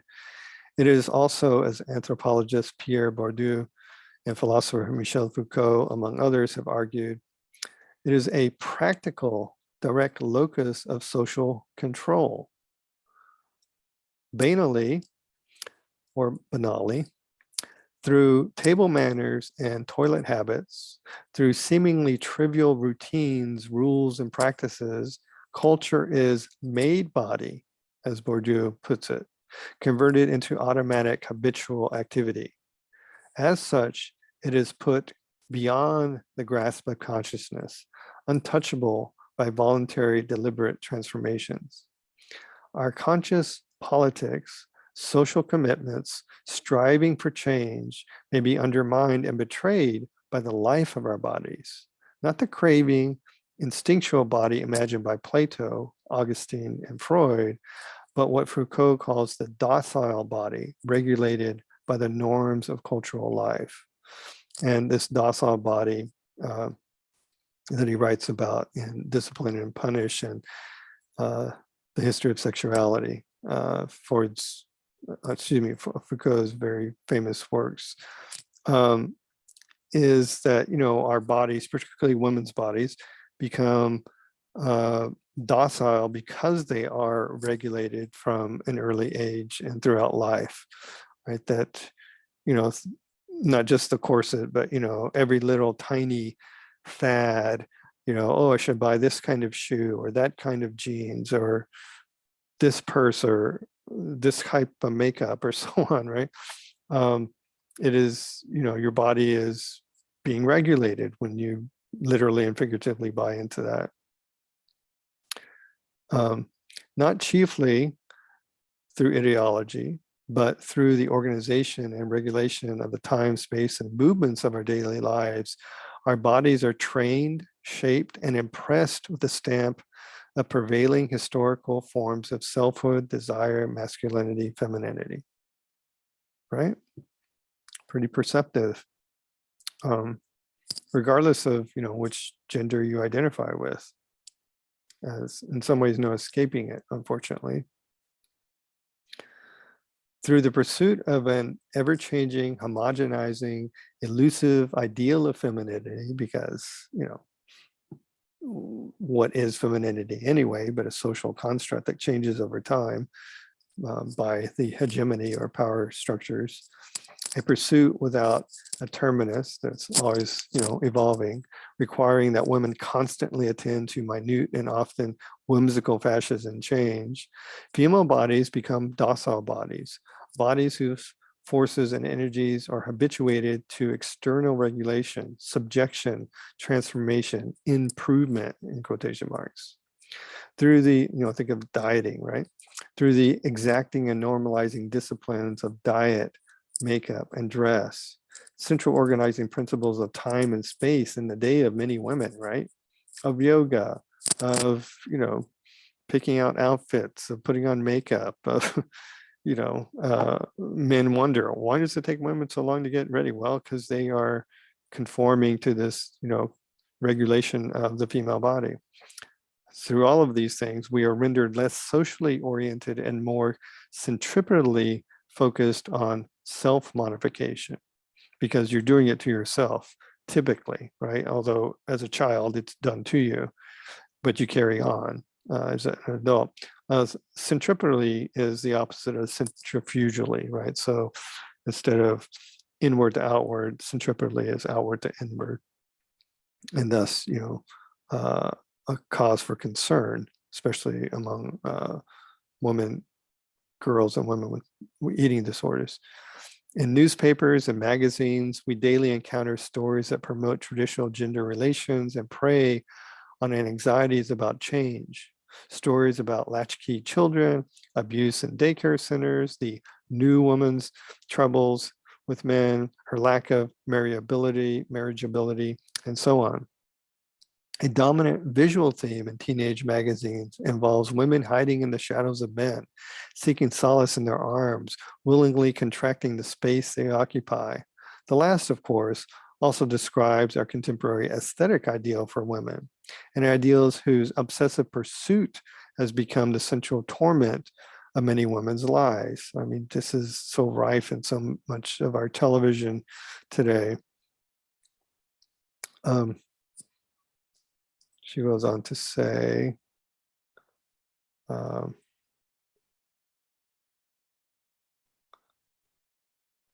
this essay will not attempt to produce a general theory along these lines. Rather, my focus will be on the analysis of one particular arena where the interplay of these dynamics is striking and perhaps exemplary.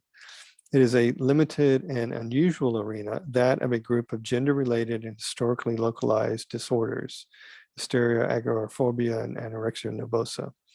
I recognize that these disorders have also historically been class and race biased, largely, although not exclusively, occurring among white middle and upper middle class women. But she's going to read these in a kind of, again, somatic or body way. the symptomatology of these disorders reveals itself as textuality. That is, these, let me just show you what I'm talking about. So in your feminism folder, there's this set of images, some of which are unfortunately rather disturbing.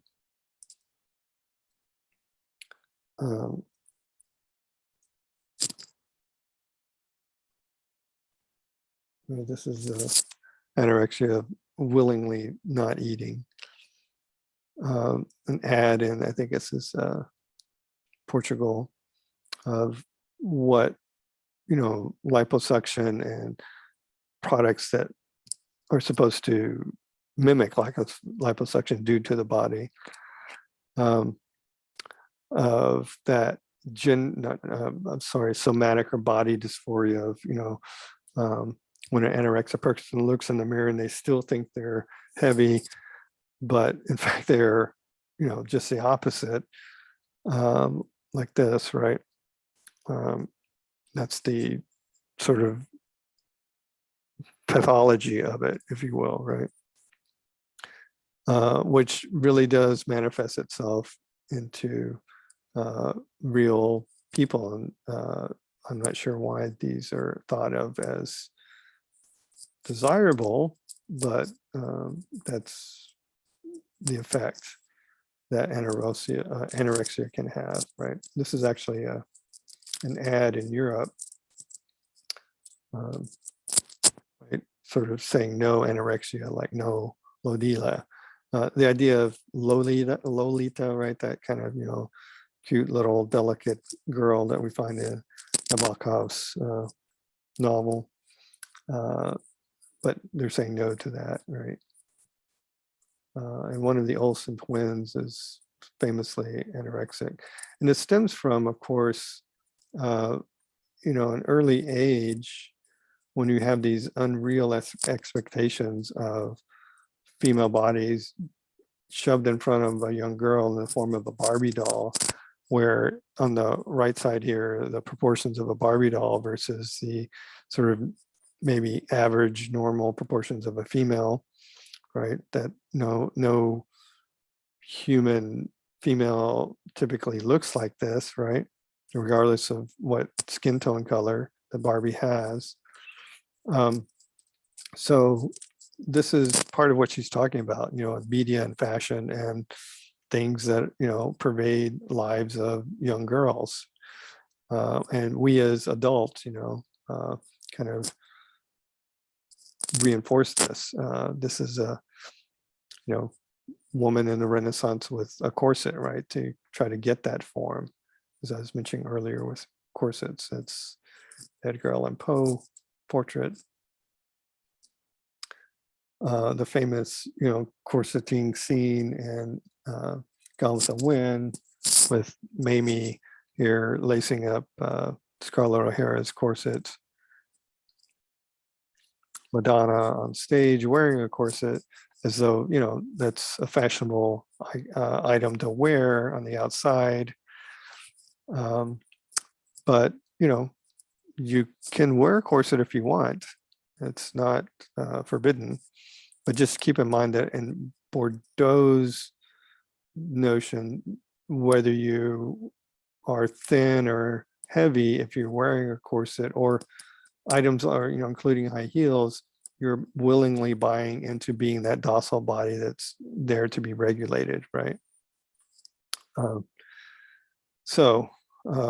And I'm showing these of Beyoncé here because there is, in a moment, we'll talk about Adichie and Beyoncé in relation to this particular tour of hers. All right, so getting back to Bordo.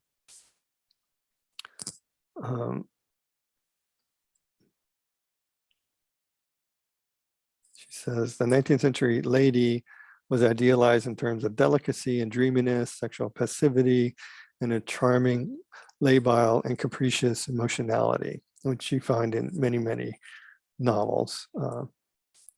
That's why, in fact, Barry, in the chapter 6 on feminist criticism, he actually uses, instead of Poe, our base text uses Wuthering Heights.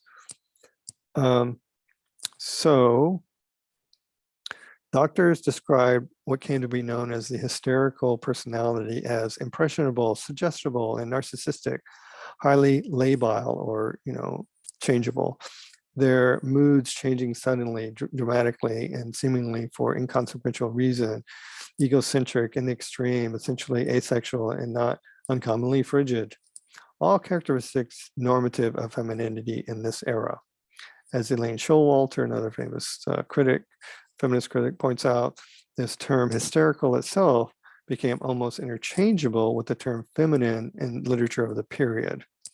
And I mentioned last time in relation to Freud that, remember that the word hysterical, it's rooted in the Greek word hyster, the goddess Hyster, and therefore that's where we get the word hysterectomy.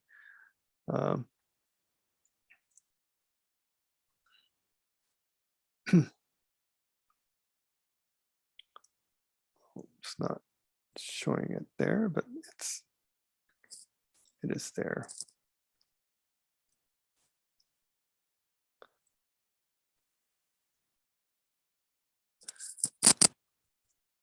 Oh, it's not, definitely not about trucks.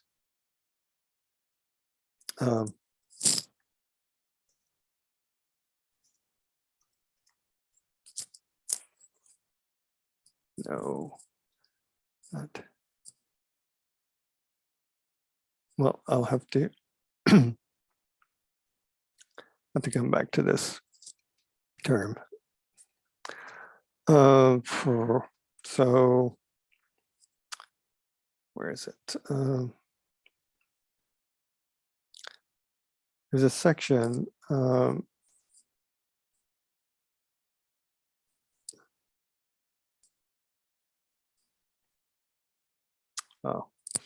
The rules for this construction of femininity, and I speak here in a language both symbolic and literal, require that women learn to feed others, not the self, right, of taking care of someone else, but not your own body, and to construe any desires for self-nurturance and self-feeding as greedy and excessive. This would be typically the anorexic person, perhaps the bulimic person.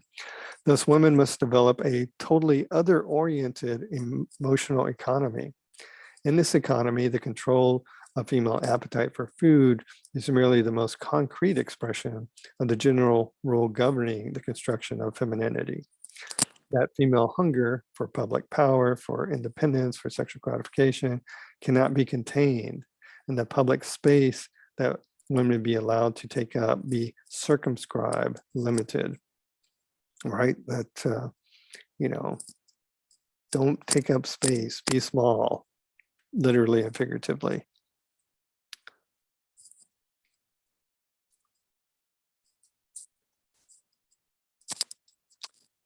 There's a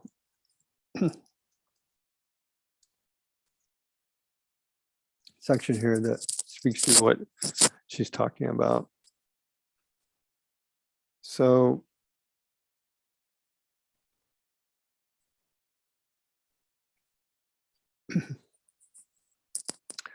a range of contemporary representations and images, as noted earlier, have coded the transcendence of female appetite and its public display in the slenderness ideal in terms of power, will, mastery, and possibilities of success in the professional arena. In other words, if a woman is fit and athletic, she's somehow in control of herself. But what Bordo is saying is that actually is a woman participating in this docile body that Foucault points out that structure powers want you to have. These associations are carried visually by the slender superwomen of primetime television and popular movies and promoted explicitly in advertisements and articles appearing routinely in women's fashion magazines, diet books, and weight training publications. Yet the thousands of slender girls and women who strive to embody these images and who in that service suffer from eating disorders exercise compulsions, and continual self-scrutiny and self-castigation are anything but the masters of their lives, right? That, they think they're mastering their life, but they're actually working in the larger service of these power structures that tell them to conform. In the late 1960s and early 1970s, the objectification of the female body was a serious political issue that speaks to what was happening in the second wave of feminist criticism, where people like Susan Brown Miller and Betty Friedan and Donna Haraway and others, and Andrea Dworkin, they were quite critical of pornography, whether women willingly engaged in it or not. All the cultural paraphernalia of femininity, of learning to please visually and sexually through the practices of the body, media imagery, beauty pageants, high heels, girdles, makeup, simulated orgasm, were seen as crucial in maintaining gender domination. And it's not women who are dominating, it's men who are, in effect, dominating women. In fact, Mary Wollstonecraft points this out much earlier, in the 1790s, in A Vindication of the Rights of Women, that, why do women wear makeup? It's not for themselves, though many will argue that it's to make themselves feel better. But Bordo and Wollstonecraft will argue that it's because they're buying into the patriarchal institutions of control and power that, make them conform their bodies that way. So the question, right, is asking, do you agree with her, first of all, about these crystallizations of culture that she and Foucault are pointing out? And then how can that, theory of the body, how can that then be read through Lacan's notion of a sense of self, right? I guess, an easy way is to say, going back and looking at, one of these images here, if I can find it.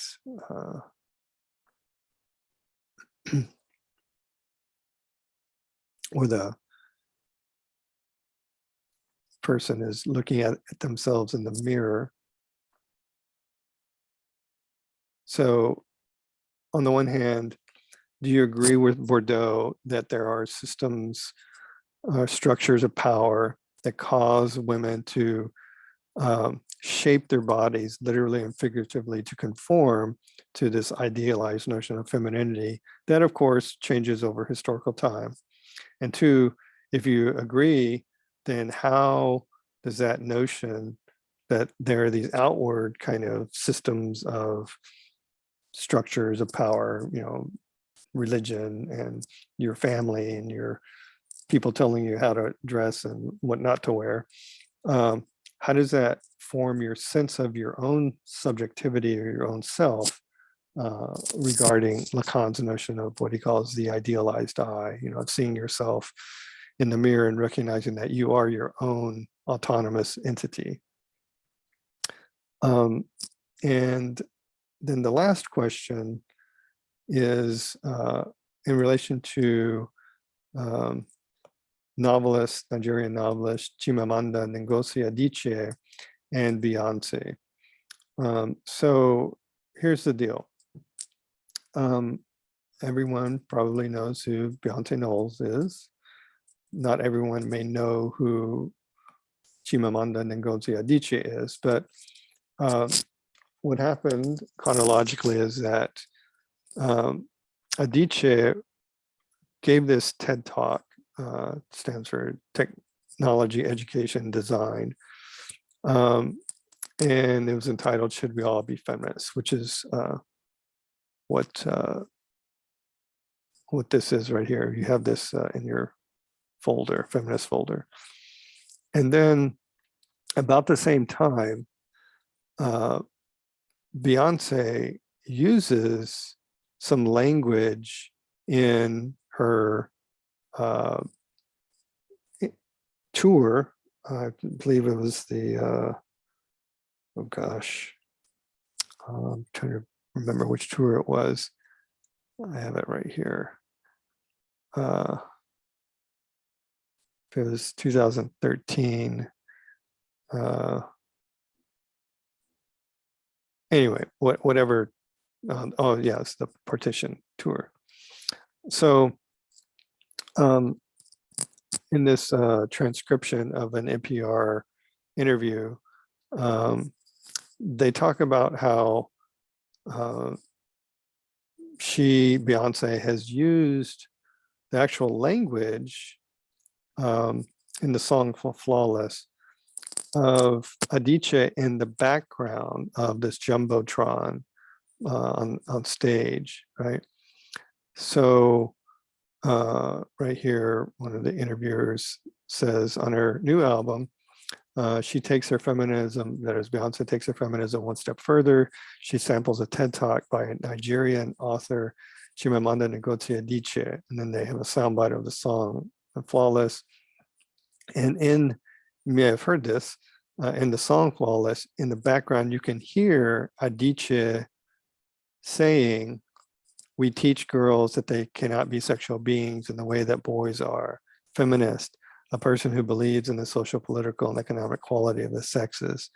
And what I've done is I provided you here with this transcript of that talk, but I've also inside the folder given you the entire, I think it's about a 30-minute video or TED Talk by Adichie. I recommend you watch if you haven't. It's pretty powerful. So she ends up by saying, Adichie,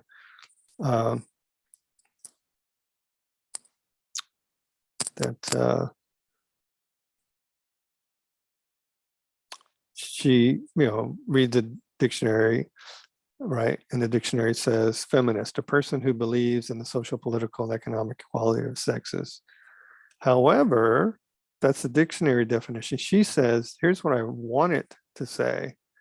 More of us should reclaim that word. My own definition of feminist is feminist.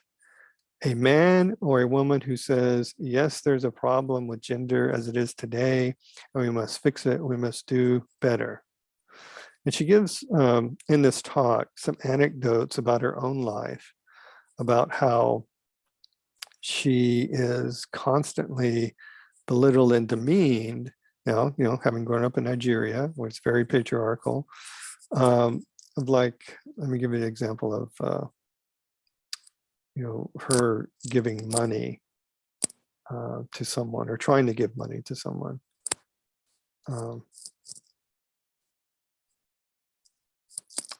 So here she says, I opened my bag, put my hand inside my bag, brought out my money that I had earned from doing my work, and I gave it to the man. And he said, this man, who was very grateful and happy, took the money from me, looked across at Lewis, who is her dear friend, and said, thank you, sir. Lewis looked at me surprised and asked, why is he thanking me? I didn't give him the money. Then I saw realization on Lewis's face. The man believed that whatever money I had ultimately came from Lewis because Lewis is a man. So to correct those kinds of misperceptions and misgenderings, and she says that, it should be any man or woman, right? But again, in the images that I showed you a moment ago, you have, there's Adichie with Michelle Obama.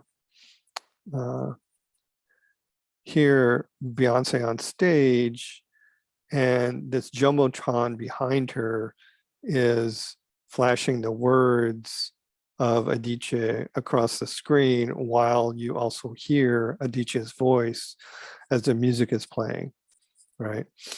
And what I'm trying to say is, in the question that I pose about in letter D here, how or to what degree does singer and performer Beyoncé's reappropriation or sampling of Adichie's language, right? Because she does literally play a clip of it. How does it help or hinder the ongoing feminist movement? You could say, well, it helps, and here's how it helps, or it doesn't help, and here's why it doesn't help. You can choose. For example, I just read you this shift in feminist, right, that you find in the handout. But I complicate this question by saying, during Beyonce's current stage performance, or current in terms of that tour, only the dictionary definition is projected to the audience. In other words, only this definition, a person who believes, right? Instead, Adichie wants it to be this, right? A man or a woman who says, right? Very clearly that she's welcoming men into the fold. Moreover, Beyonce appears scantily clad on stage in heels and stockings, as I showed you in the image. Therefore, how exactly does Beyonce's representation of feminism in this instance help to empower women? Would feminist authors such as Woolf, Bordo, Barton Smith, would they view Beyonce's efforts here as ultimately perpetuating the stereotype of women as sexual objects, right? Again, in that kind of Bordeaux sense of, right, she's wearing high heels and a tight-fitting leotard and, you know, flaunting herself, and therefore she is participating in the regulation of bodies that power structures want. Or is she perhaps like the image of Lizzo here? Is she saying that, no, you know, I'm going to express myself how I want in public, right? Remember that pink floor image here that says, or quotation, it is possible to have a push-up bra and a brain at the same time, right?